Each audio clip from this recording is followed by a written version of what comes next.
Du coup, on va commencer par trinquer, ce sera Ouais, plus c'est simple. Tu vois. Ouais. Moi, Céline, t'es excusé, hein, mais heureusement Mais je que tu peux m'as pas faire demandé de la grand-chose, tu ginger vois. beer. C'est accepté. Mais normalement, on est censé trinquer avec une canette.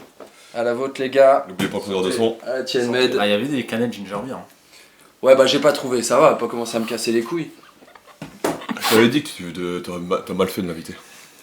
Ouais, s'il me fait plus chier que toi, ça va être vraiment compliqué. Ah ouais, En plus, t'as en pas plus, encore eu il les faut- réponses à tes questions, quoi. Ouah, surtout que je vais pas essayer de m'impliquer dans votre débat de puriste. Ça va être ça, je pense. Mais on regarde pas les mêmes choses en plus. Non, c'est clair. Mm. Tu vas avoir du mal à avoir un épisode constructif. Hein, moi. Et bah ça me va, faut pas que ce Ouais. soit... Chaque fois on m'engueule parce que c'est pas assez construit, j'ai essayé de faire un truc un peu plus carré, on verra bien si ça Et nous, on roule. va tout casser. Allez, let's go.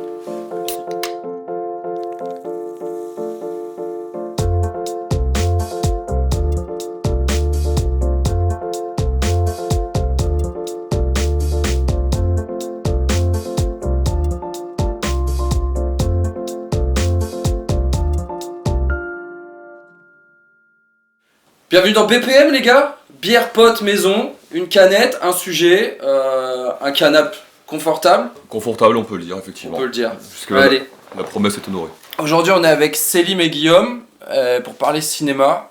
Je vous ai pas encore dit vers où on allait aller dans le débat du cinéma.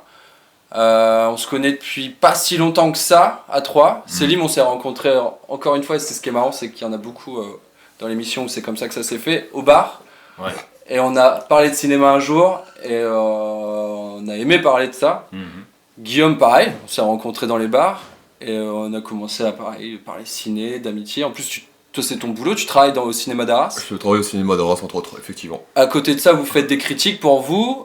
Célim, t'as ton site qui s'appelle Screen Shooter. Ouais, c'est ça. J'avais ma petite, T'as ton ma anti-sèche. petite note, mon Mhm. anti-sèche. Screen Shooter. Guillaume, toi, tu les postes sur les réseaux sociaux. Les réseaux sociaux, j'avais un blog qui s'appelle Critique ta mère, j'écris aussi pour un magazine qui s'appelle SoFilm de temps en temps, et puis j'écris aussi pour d'autres médias, à gauche à droite.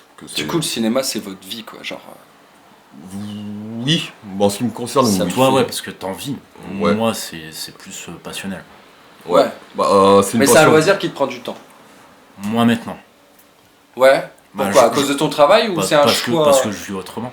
Tu vis autrement. Ouais. Mais ça t'embête que. Non, c'est des Tu choix. disais en off juste avant qu'on lance l'émission que Ouais, t'allais j'ai moins moins au cinéma. Ouais, mais c'est des choix. Mais j'ai moins au ciné, mais je regarde toujours des films sur les plateformes.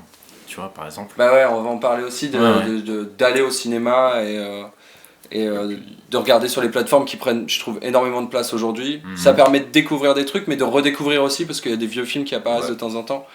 Il y aura une grosse question, je vous l'ai teasé et je vous l'ai pas dit juste avant l'émission. C'est est-ce que le cinéma qu'on connaît par rapport à énormément d'affect, est-ce que ce cinéma qu'on connaît est mort d'une certaine manière? C'est-à-dire, elle est très large cette question. Ouais. Et j'ai envie de commencer par l'année 2023. D'un point de vue sortie cinéma, tous les grands réalisateurs sortent un truc. Scorsese, Mhm. Spielberg, James Cameron, décembre 2022, Nolan, C'est vrai. je pense que j'en oublie d'autres. C'est l'année des gros réals, mais on les attend. Et à partir de quel moment un réalisateur devient tellement un gros réalisateur qu'on on attend son film?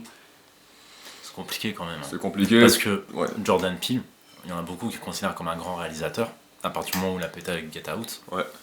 au final, Ouais. c'est. Get Out, c'est le film pression dans une baraque et tout. Ouais, un Afro-Américain qui débarque dans une famille En fait, ouais. de sa petite amie. Ouais, je me souviens, j'ai horreur de ce genre de film, trop pression, pas horreur, mais qui... Ouais, sous tension. Sous tension, Mhm. voilà. Mais j'ai vu les bandes annonces passer. Mais Céline a raison, c'est-à-dire qu'aujourd'hui, en fait, on est trop pressé de découvrir le nouvel auteur, le nouveau gros réalisateur, le nouveau Spielberg, Cameron, etc. et tout. Et on laisse pas le long terme faire la différence. Ça. C'est un petit peu comme Damien Chazelle, quelque part. Avec Whiplash, tout le monde a cru voir un nouveau génie, et ce qui était légitime, parce que moi je considère le film comme une claque.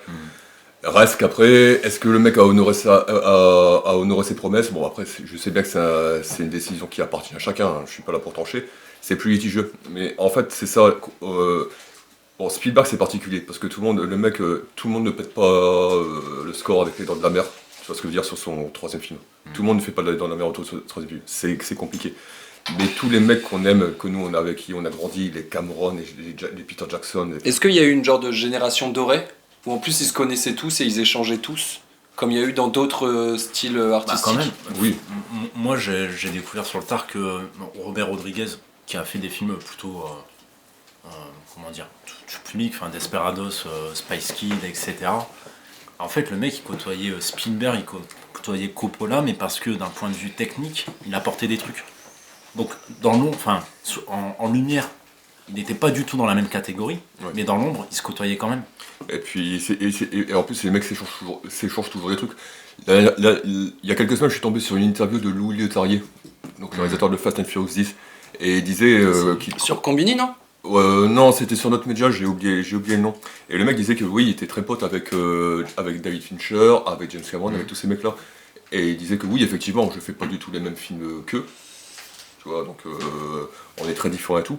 Mais néanmoins, en fait, on se côtoie et on s'échange des trucs à chaque fois qu'il y en a un qui découvre une technique, etc. Tout, il la partage aux autres, etc. Chaque style cinématographique invente ou réinvente des choses qui s'empruntent à chacun. Ouais, bah, bien sûr. Je sais que ça me rappelle quand Paul Verhoeven a fait Robocop en 1987, si je me gourre pas, il a toujours dit qu'il avait rematé Terminator de Cameron, qui était sorti 3-4 ans plus tôt, un nombre incalculable de fois, parce que pour lui c'était un modèle absolu en termes de rythme. Donc bien sûr que oui, en fait tous les grands réals ne vivent pas sous cloche. Ils se nourrissent l'un l'autre et ils se nourrissent de ce qui les entoure. C'est pour ça que ce que tu disais tout à l'heure, et sur ce quoi Céline a rebondi, l'idée que en fait quand tu vis, t'as moins de temps pour regarder des films, mais t'es obligé justement de vivre pour regarder des films différemment, parce que ça se nourrit, ta cinéphilie se nourrit pas seulement des films, mais aussi de ce que tu vis autour de toi et de ce que tu projettes dans les films que tu vas voir. C'est comme ça que le cinéma vit en fait, c'est sur des gens qui vivent. Du coup tu dis qu'on prend moins de temps parfois à regarder du cinéma. Au cinéma c'est un choix de une dizaine de films selon les salles de cinéma. Les plateformes, il y a beaucoup de choix, voire peut-être trop. Est-ce que du coup on sait plus quoi regarder et on sait... Ça dépend des plateformes. Parce que ouais, si tu pars sur Netflix, Amazon ou autre, effectivement t'as un large panel. Moi je suis sur des plateformes, sur Mubi par exemple. Mubi, des plateformes plus indépendantes que le grand public connaît pas. Ouais. Et Mubi, leur idée c'est ils sortent un film par jour. Donc après ça reste sur une certaine durée dans leur catalogue. Mais en fait c'est pas une salve de films qui va débarquer. C'est un film par jour, ils ont des thématiques. Et tu reçois une newsletter, moi je reçois une newsletter tous les jours et finalement ça te laisse le temps de se dire ok aujourd'hui il y a ça, et ça te laisse le temps de te dire est-ce que ça me correspond pas, est-ce que ça m'intéresse. Là où quand tu vois Netflix, quand tu vois Amazon, c'est chaque mois ils te disent bah vous allez avoir tout ça. Plus ce qu'ils communiquent pas, parce que alors Netflix moi je suis plus trop dessus, mais sur Prime, moi j'aime bien Prime parce que c'est un vidéo-club. C'est vrai, il y a encore l'idée de acheter, louer. Non, même pas dans l'approche. Vraiment dans l'approche où tu prends un film. Il est mal foutu. C'est vrai qu'on a grandi avec des vidéoclubs où on allait chercher un DVD sans savoir ce qu'on allait regarder. Ouais, c'est ça, mais même sur. On était attiré par la jaquette, par. Puis le côté des TV, c'est-à-dire un truc pas un peu fauché, pas pris de tête, mais qui finalement peut être attachant parce qu'il est authentique. Et puis dans l'idée de vidéoclub, tu as aussi l'idée de se perdre. C'est comme tu l'as dit, le catalogue de Prime de Netflix, il est pléthorique. Tu peux passer une demi-heure, 3/4 d'heure à choisir la vie. Alors parfois c'est chiant, mais ça te rappelle aussi l'époque où tu allais dans les vidéoclubs et tu te perdais en fait dans les étagères parce que tu regardais la jaquette de tout, tu regardais les sujets, etc. Et tout. Donc tu prends des trucs que tu pensais pas prendre, et du coup dans les plateformes tu regardes des trucs que tu pensais pas regarder. Voilà, et que tu pensais pas trouver. Alors, après le problème je trouve des plateformes c'est que, surtout avec Netflix, dès que tu commences à regarder un style ou quoi, ils te proposent que ça. C'est ça. Et c'est très compliqué de ressortir. De ressortir de ça et de découvrir de nouvelles choses. Moi j'avais découvert une fois une page où en gros dans la barre de recherche tu mettais un code.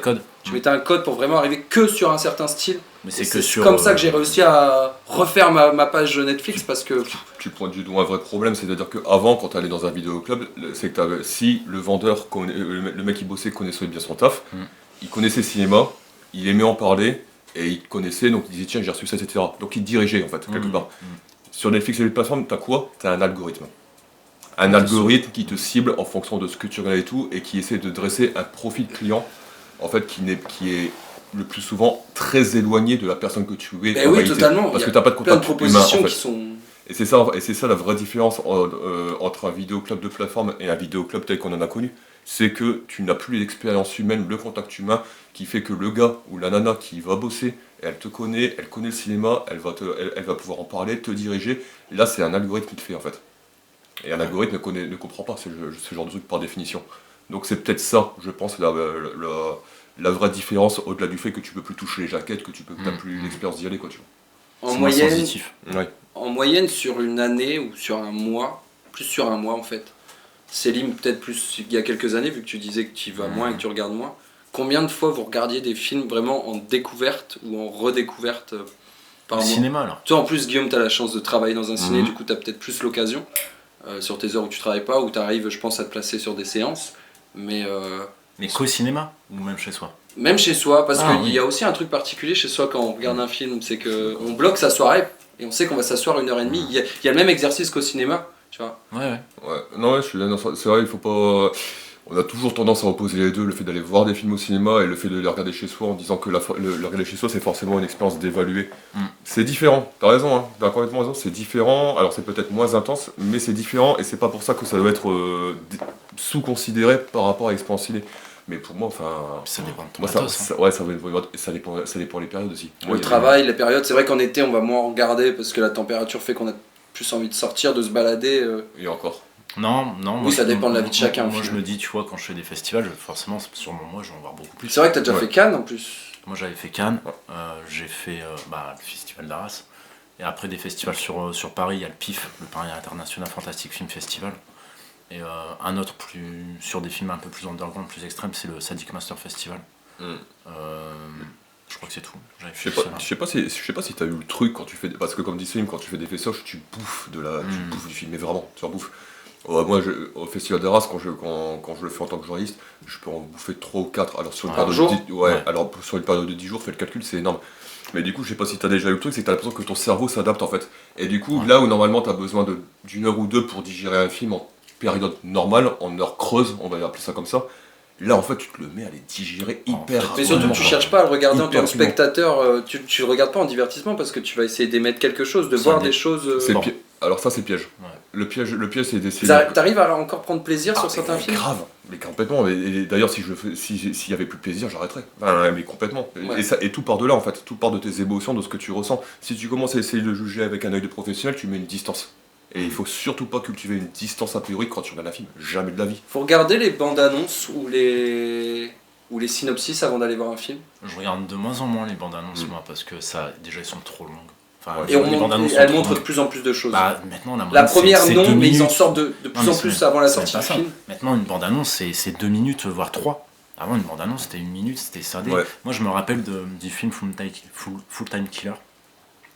2 tueurs à gages qui s'affrontent avec 2 styles totalement différents. Il y a un chien fou. Et celui-ci disait, moi ce que je préfère dans un film c'est la bande-annonce. Parce qu'en fait, c'est condensé, ça va à l'essentiel et ça te montre les meilleures parties. Et en fait, maintenant les bandes-annonces, c'est plus condensé.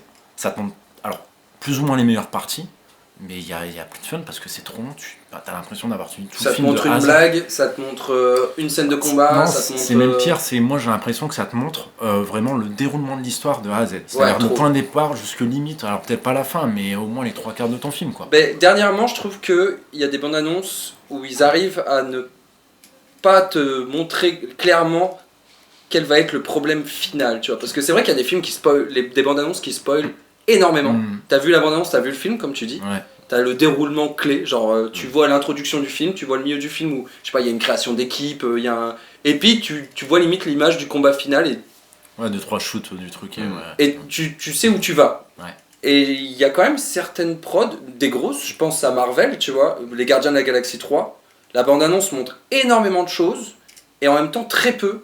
Ça cut à fond, ça met un... Ouais, c'est une super tu prends un truc dans la tronche, mais très peu. Le dernier Spider-Man, aussi un film d'animation, moi je me suis fait avoir. Clairement, c'est ma claque que je viens d'avoir, c'est le Spider-Man Across the Spider-Verse. Et pour moi, je le dis haut et fort, malgré que je suis pas non plus professionnel de Marvel, c'est mon Marvel préféré. C'est un Sony. Et c'est un Sony en plus, c'est même pas Marvel, mais de la licence super-héros Marvel, tu vois. Ouais. On se partage le truc maintenant. Ouais, bah Spider-Man, ouais, Bah, surtout que ça vient d'être relié au. c'est litigieux. Miles Morales vient d'être relié au MCU de Marvel. Ouais. Via ce Spider-Man. film. Ouais. Ok. Mais après, tu vois, après c'est particulier. Tu vois, dans le cas des Gardiens de la Galaxie 3, t'as déjà 2 épisodes avant qui sont ultra populaires, ce qui signifie que les mecs n'ont pas besoin de vendre un univers, de vendre une histoire. Ils parlent du film à un public qui connaît déjà les personnages, qui connaît déjà l'univers, qui Et un connaît déjà réalisateur le qui le métier. fait bien. Voilà, et qui est déjà acquis d'avance en fait quelque part. Marvel, quand ils font les Gardiens de la Galaxie 3, ils ne cherchent pas à prêcher des gens, à prêcher des non-convertis. Ils savent déjà que les convertis vont aller le voir. Donc ce qu'il faut, c'est juste monter la sauce. Un mec comme Nolan, qui est très bon par exemple dans le marketing, dans le fait d'exciter, de stimuler le public à partir de... Mais rien Des qu'avec ses prix castings. d'images, c'est ça. Oppenheimer qui Ouais, sort dans voilà. un peu de temps. Juste l'annonce des Mais acteurs. tu vois, La première chose qu'on a su, c'est Nolan sort un film, Voilà. voici le casting. On n'avait même pas le sujet du film. Exactement. Et on voit que des 5 étoiles, que des mecs qui pèsent. T'as juste besoin d'être stimulé en fait, parce que tu vas y aller, parce que c'est Nolan. Bon, voilà quoi, c'est une tactique. C'est plus compliqué quand t'as des réals ou des films qui ne sont pas installés. Tu vois. Parce que dans ce cas-là, le mec ou la nana qui va faire la bande-annonce, le risque c'est qu'il réponde à un cahier des charges de com qui ne correspond pas au film en tant que tel. Il y a du putaclic maintenant. C'est, je pense à 1917, Ouais. qui est un long plan séquence cuté, mais Un faux plan séquence. un faux plan ouais. séquence, faux plan etc. séquence. Mais où il y avait un projet. Moi, la première chose que j'ai vue, c'est un film en plan séquence va être fait. Ouais. Et j'avais posté sur les réseaux sociaux, ça va être drôle quand il y a un figurant qui va se rater au bout d'une heure de rush. Hmm. Tu vois, j'étais vraiment innocent et naïf sur le fait qu'ils vont vraiment faire un plan séquence. Mhm. Ce qui est limite possible. Dans un huis clos peut-être, tu vois, un truc où le montage peut être très bien fait. Il y a eu un film allemand qui est sorti il y a quelques années qui avait vraiment tenu le pari du plan séquence intégral. Alors, c'est par contre, le il était truc beaucoup. avec le Ouais, meuf, là. en termes de logique. Ouais, je sais plus le titre, mec. Mais par contre, en termes de logistique, c'était carrément un autre niveau que 1917. Mais de toute façon, oui, quand tu gères avec des effets spéciaux, des explosions, des milliers de figurants, et si. Tu et sais ça, vendre, ce que tu vas faire. Tu quoi. sais vendre et puis t'es obligé de côté. Ouais. Et tu sais vendre. Mais après, je te dis, ça dépend de beaucoup de paramètres. Tu sais, les bandes annonces, ce sont avant tout des outils marketing pour vendre un film. Donc le risque quand tu es face à un outil marketing, c'est que l'outil marketing réponde à des besoins de marketing, à des besoins de com, et pas forcément au film, à l'essence du film qu'il est censé vendre, tu vois. Et ça peut arriver sur des grosses productions, ou des productions litigieuses, quand tu as le réal qui ne s'entend pas avec le studio, qui ne s'entend pas avec l'acteur, ou que tu as des conflits, ou que tu as ci, que tu as ça, et du coup tout le monde essaie de faire un film différent, ou de parler d'un film différent. Oui, il y a beaucoup de Ça réalisateurs peut qui ont ce problème. Peter Jackson sur la trilogie du Hobbit, ça a été une horreur apparemment. Et... Pour des raisons différentes, mais disons, attends, je pense... Ouais, mais il y a eu une histoire de conflit et on laisse pas faire le mec qui doit le faire. Parce que question marketing, parce que question vente derrière, on veut attirer un maximum. Il y a toujours une question d'argent. Je voulais venir aussi sur le fait qu'on voit de plus en plus de remakes ou de suites en trop. Il y a Indiana Jones qui sort. Ouais. Est-ce que c'est... Enfin... Vous avez, en plus, vous êtes un peu plus âgé que moi, vous avez grandi avec ces grands films qui sont apparus dans les années 90, 80, 90 et qui ont vraiment remis un coup de punch au cinéma, qui vieillissaient un peu. Et au final, c'est des licences qu'on voit encore 30 ans plus tard. En fait, je pense, tu vois, ça c'est intéressant parce que quand tu prends l'été US qu'on va voir, l'été US, donc c'est grosso modo la période estivale des vacances où tu vas voir tous les blockbusters américains qui arrivent. C'est une tradition qui existe. Il y en a un dans chaque thème, film d'action, film voilà, humoristique. exactement. Ça. Il y en a 10 là. C'est infernal. Tu as l'impression que les studios, là où auparavant ils se partageaient l'espace, là ils essaient de se bouffer. Après, il y a eu un creux Covid, je pense, qui a fait quand même. Ouais, mais c'était Mais 3 du coup- ans maintenant. Enfin, Mais il faut combien de temps pour faire un film ça De moins en moins de temps aujourd'hui. Ça dépend lesquels. Non mais De moins en moins de je temps pense que le aujourd'hui. problème c'est que les mecs se disputent tous le même spot le plus éclairé. Mais je sais pas si vous vous rendez compte que là, en espace de même pas un mois, on a eu Fast and Furious, Fast 10, on a eu Across the Spider-Verse, on a eu les Gardiens de la Galaxie, on a eu Transformers, on a Indiana Flash Jones, aujourd'hui, Flash. et ce sont des films qui coûtent super cher, mais extrêmement cher. On parle de 300 millions de dollars pour Indiana Jones, c'est n'importe quoi. Comment les mecs ils vont faire pour rentrer dans leurs frais si ils disposent d'une fenêtre d'exclusivité de 2 semaines, pas plus? C'est strictement impossible.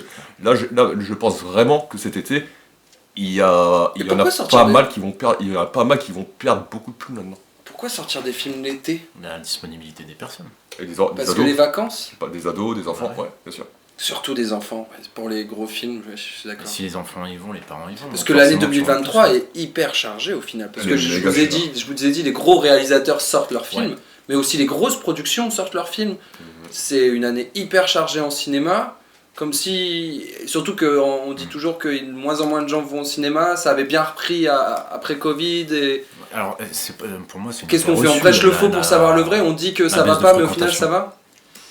En fait, le problème, il faut regarder dans les détails. C'est-à-dire que les chiffres ne mentent pas, mais ils disent pas tout. D'accord. C'est-à-dire que là, on a constaté effectivement que depuis quelques mois, la fréquentation était revenue à son niveau pré-Covid. Ou quasiment. C'est cool. Mais l'important, c'est de savoir où vont les gens. Quels films en bénéficient. Ils en bénéficient pas tous. C'est faux. Tu vois des séances complètes de temps en temps ou ça existe plus une séance complète? Ça existe encore, c'est un peu plus rare. C'est un peu Sur plus la rare. première journée et encore? Ou sur le premier week-end? Même pas forcément, des fois tu peux te taper des surprises où la troisième semaine t'as un film dans une petite salle, il va faire complet, tu sais pas pourquoi c'est arrivé. Mais le comportement des gens est devenu vachement plus imprévisible depuis la fin du Covid. Ça c'est clair qu'on a des comportements de spectateurs, et je pense que c'est pareil pour tous les commerces, qui sont devenus beaucoup plus erratiques qu'avant. C'est devenu très très très difficile d'anticiper une tendance maintenant. Vraiment très difficile. Parce que tu as plein d'offres différentes, comme tu dis, tu as le streaming, t'as ça. Et en fait, tu as l'impression que les gens en fait, font moins en moins de plans, ils décident à la dernière minute de ce qu'ils vont faire. Et du coup, ça devient casse-couille, hein. Vraiment, ça devient casse-couille organisé, franchement. À ce point. Mhm. Et à travers tout ça, on a parlé du coup de cette grosse année, des gros réalisateurs, ceux qui sont là depuis toujours, qu'on attend, etc. Et c'est lesquels les réalisateurs qui se démarquent? Elle est où la nouvelle génération dorée? Ouais, ça c'est une bonne question. C'est qui sont les futurs, peut-être qui sont déjà sur le paysage, mais qu'on ne le sait pas encore. Est-ce que Chazelle en fait partie? Est-ce que... Bah ouais, mais ça, tu le sais sur le long terme, finalement. Exactement. C'est-à-dire que, tu vois, quand Spielberg il sort ses films, ok, ça cartonne, mais ça aurait pu être un effet de mode sur 3 ans. Du coup, c'est c'est sur soufflé. 10-15 ans qu'on sait Bah, réellement si et un sur, réalisateur... sur la carrière, sur l'identité qui va se développer aussi derrière. En fait, c'est comment va se développer aussi un réalisateur qui va pousser les gens à creuser dans sa filmographie. C'est ça aussi qui joue aussi. Finalement, des mecs qui pètent et après, font plus rien. Bah, il y en a. Il y a des mecs... le mec qui avait fait Torque, là. Joseph Kahn. Il avait fait des tensions, je crois, après... Il a fait des tensions, ouais. et des tensions que j'arrive pas à choper, Ouais. mais qui est apparemment très très bien. Le mec, tu l'entends plus. Mais visuellement, il avait des idées, il a peut-être pas eu les bons projets, le mec de John Carter. Oui, Oui, Oliver les Stone. studios ne le suivent pas en ce moment. Bah parce que ça reste quand même... En fait, Le monde de Dory avait bien fonctionné, mais il était obligé de refaire la suite du monde de Nemo, quoi. voilà. Surtout Donc, que Pixar n'aime pas les suites. Hein. Pixar n'aimait pas les suites, parce que là maintenant ils ont plus aucun scrupule à faire des Non, Toy ils ont dit Story que 5. le dernier qu'ils feraient c'était Cars 3. Ouais. Et Indestructible 2, qui est On en- sorti quand même 15 ans plus tard. Et qu'on attendait tous Ouais, au bah, final. on en reparlera dans quelques années. Mais moi, voilà, Mais c'est non, ça, mais c'est- on en parlera juste après. J'ai envie de faire quand même une petite parenthèse. J'ai envie de faire une parenthèse sur le Non, mais- cinéma d'animation qui est quand même hyper important parce qu'il touche tout le monde aujourd'hui. Oui, bien sûr. Parce qu'il y a toujours la version enfantin des choses et derrière un fond que les adultes comprennent et Un double lecture. Ça dépend le film. la double lecture. Oui, ça dépend les films. Ça dépend Il y le en a film. qui servent pas du tout. Mais les films d'animation, par contre, tu vois, c'est aussi révélateur d'une évolution qui est pas forcément positive. C'est-à-dire que je sais pas si vous vous souvenez des films que vous matiez quand vous étiez gamin qui étaient faits pour vous. Donc je vous parle des Jurassic Park, de tous ces trucs-là, etc. Et tout. C'est des films qui n'hésitaient pas à vous bousculer. T'avais peur de voir Jurassic Park. Tu te chiais dessus de 6 ans. T'avais peur. Mais c'était à une époque où on n'hésitait T-Rex pas. te faisait peur et en plus t'idolâtrais le T-Rex. Tu voulais un T-Rex Oui. en jouer après. Mais tu vois, mais c'était aussi à une époque où on considérait pas les enfants comme des objets en sucre qu'il fallait préserver du monde extérieur, tu vois. Et le problème, c'est qu'aujourd'hui, nous sommes arrivés dans une période de surprotection permanente des gamins, d'enfant roi qui a toujours raison pour tout, etc., pour tout et tout. Et du coup, tu as des films qui font tout pour ne pas choquer, en fait, le gamin. Mais c'est pas... Et te confrontent plus à des émotions que tu as besoin, et même des émotions fortes que tu as besoin de ressentir pour te construire, en fait. Allez, nous ici, les films nous ont aidé à nous construire, les films qu'on a regardés nous ont aidé à nous construire. Comment tu veux qu'un film aide un gamin à se construire s'il essaie de le préserver de tout? C'est pas possible. Oui, quand il sort de la séance, il pense pas. Il a juste passé un bon moment. Voilà. c'est tout. Mais pour moi, c'est pas lié qu'au film pour gosses, enfin, même pour adultes. T'as une infantilisation quand même du Bien sûr, du bien marché. Bien sûr. Quand on cherche à tout expliquer, que c'est compliqué On maintenant. donne toutes les cartes. Ouais. Ah ouais. ou même qu'on te le réexplique 15 fois. Quand dans un film on te répète 15 fois la même chose, où on te dit non mais si en fait ça se passe comme ça parce que tu te fous un flashback à la con pour te dire bah tu te rappelles il y a 1 heure t'avais vu ça. Mais en fait si le mec il s'en rappelle pas c'est tout, c'est comme ça, il est passé à côté, et il ira le revoir, il se démerde. Mais c'est le jeu. C'est en ça. fait. Et ça me fait penser à la question que tu avais posée en toute introduction de cette émission, à savoir est-ce que le cinéma est mort? Moi je dis non, enfin le cinéma n'a pas cessé de mourir et de ressusciter depuis son invention. En revanche, il faut se méfier de ça en fait, parce que quand comme dit Selim, tu cherches à tout expliquer, quand tu cherches en plus à préserver le spectateur de toute émotion, etc., tu tues ce qui fait l'essence du cinoche. C'est de l'expérimentation. Mais inversement, les Expérimenter réalisateurs qui ne suivent pas ces codes à la mode, entre guillemets, c'est ceux qu'on va pas voir. Bah, la SVOD permet de le voir. D'une certaine façon, sur certaines plateformes. Après, j'aurais envie de... Est-ce que les gens sont assez curieux pour regarder ça? En fait, je pense que les gens creusent. La SVOD, l'avantage, c'est que les gens, quand même, ont tendance à creuser. Oui. C'est orienté avec des algorithmes, ça peut être orienté. Mais tu vois, moi, je reviens avec Prime. Prime, l'avantage, c'est que tu prends un film, tu regardes les films associés, et tu continues à faire ça. Tu peux aller loin, et tu peux trouver des trucs que tu n'irais pas, en fait, de base. Et Netflix le fait moins, parce que Netflix, c'est vraiment lié à son algorithme, et les autres ont aimé ça, donc vous allez aimer ça. Et puis je reviens aussi d'amender le truc, c'est que... Alors, ça, c'est ma grosse obsession depuis l'année dernière, que j'assume jour après jour, c'est Top Gun Maverick. Top Gun Maverick est un film qui ne répond absolument pas au canon de son époque, ni dans sa façon C'est d'écrire. vrai à ce point? Ah mais complètement. Ce n'est pas surexplicatif, c'est une ligne claire et épurée du début à la fin, où il y a l'air de pas y avoir grand chose à l'écran, mais dans lequel toi tu projettes énormément de choses. C'est-à-dire que c'est un film qui se dit, l'important n'est pas ce qu'il te montre, mais l'important est de tout ce que toi tu vas réussir à projeter dans un truc qui a l'air aussi simple que ça. Et ça a marché de ouf. Les gens sont allés le voir, le revoir, le revoir. Puis il y a eu une Madeleine de Proust pour certains, peut-être? La Madeleine de Proust, c'est le commencement, c'est juste la base. Le film a fait sa réputation en surpassant ce truc-là, quoi. Ah ouais. Ah oui, mais complètement. Je n'aimais pas, moi, personnellement, le premier Top Gun. Par contre, le film, le Maverick, j'ai été le revoir 7 fois, quoi. 7 fois? Bien, ouais, mais il m'a baisé la tronche, ce film. Ah, j'ai vraiment aimé le film. Ah, mais il m'a baisé la tronche. Mais c'est parce que c'est les mecs qui faisaient du cinéma comme on devrait toujours en faire. Surtout dans cette taille de budget-là, quoi, en fait. Tu sais, c'est ça. on respecte l'intelligence émotionnelle du jeu de la personne qui va te voir. Évidemment que c'est spectaculaire, mais c'est spectaculaire parce que derrière, tu as un investissement de toi dans l'expérience du film qui va rendre le spectaculaire encore plus spectaculaire. Tu vois, c'est ça, c'est comme ça qu'on devrait jamais cesser de construire un blockbuster. Et t'as l'impression que Hollywood ne retire rien. Les gens ont adoré ça. Ils ont adoré, ils sont allés le voir. Faites des films comme ça. Et le problème, c'est que... Le problème, c'est que c'est que les exemples d'artistes talentueux sont souvent très mal suivis par les costards cravates. Malheureusement. T'as juste des ersatz, mais t'as pas en fait Évidemment.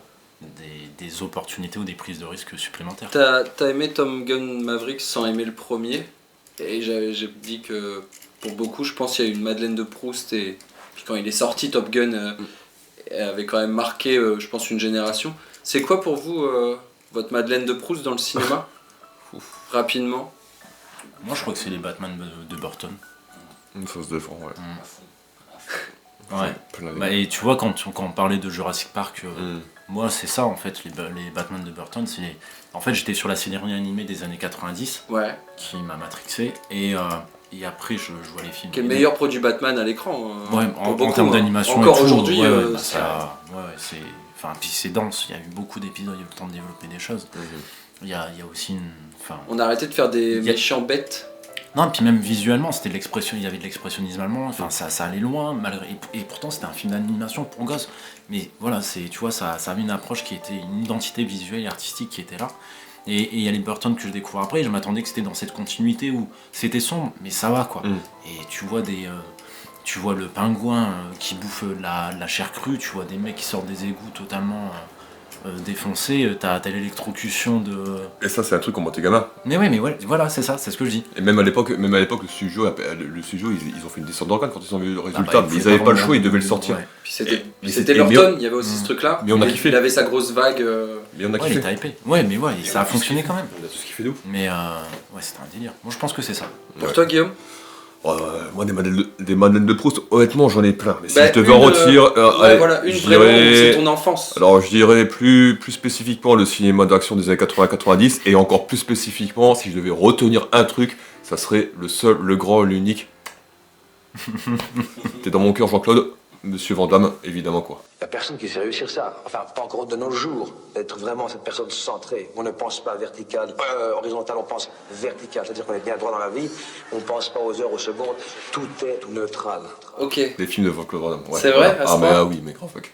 Tu me mets à Van Damme, moi je suis. Tu fais le même grand écart que lui? J'ai essayé, mais j'ai compris que je n'arriverais pas. T'as pas la même souplesse? Non. Ah, t'as pas commencé assez tôt la gym et les sports de combat?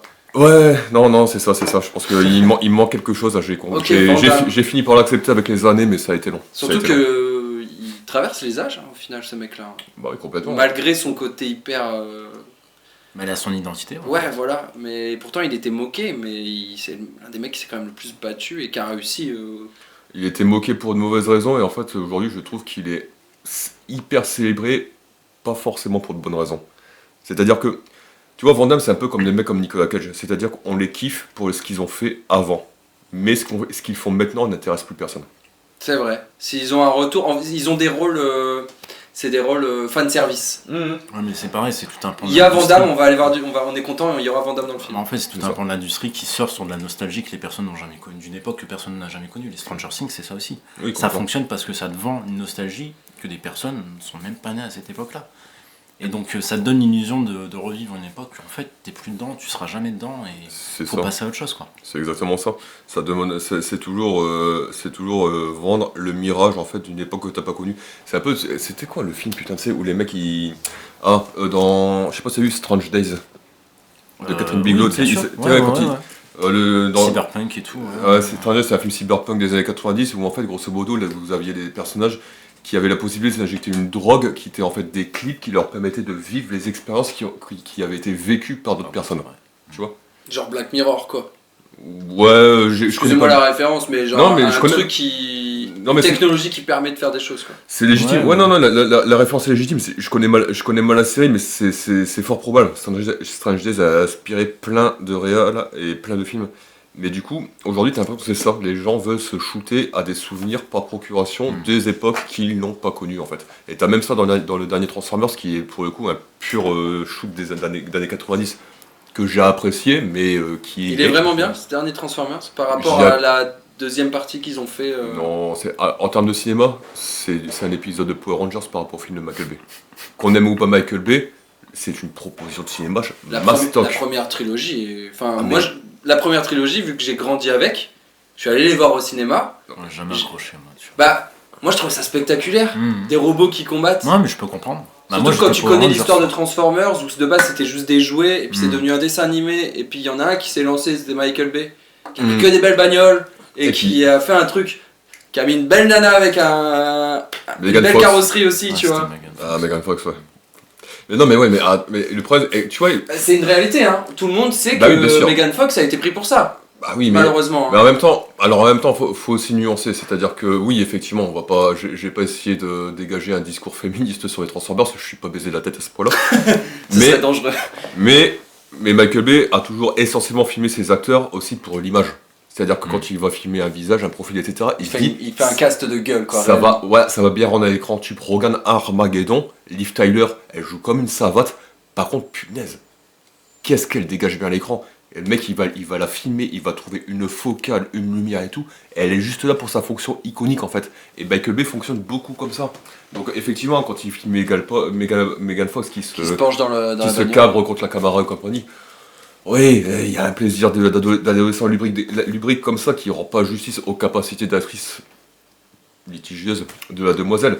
Mais j'ai envie de dire, il fonctionne comme ça pour tout le monde. Will Smith, comment il est devenu célèbre? Avec... Will Smith dans Le Prince de Bel-Air, c'était tout un personnage, c'est ça? Ouais, mais comment il est devenu célèbre, Will Smith? Bad Boys. Et quelle scène? Le 360 degrés shot. Avec les guns et tout. Voilà, où le mec il court dans la rue, la chemise ouverte, et puis là t'as le 360 degrés, et puis là le mec il est comme ça, Will Smith a toujours dit, c'est Michael Bay qui a fait de moi une star. Michael Bay a fait de moi une star. Alors qu'il est allé vers un autre cinéma après. Oui, voilà.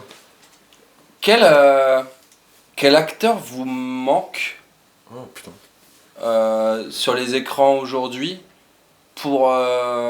moi, j'en ai plein en tête, hein, mais c'est les votes que avant de moi répondre, je vous ai pas dit ma Madeleine de Proust, je la claque rapidement, c'est Hook avec Robin Williams. Ouais, Et du coup, je vous balance tout de suite, il y en a un qui me manque tout de suite en fait, c'est Robin Williams qui me manque énormément au cinéma.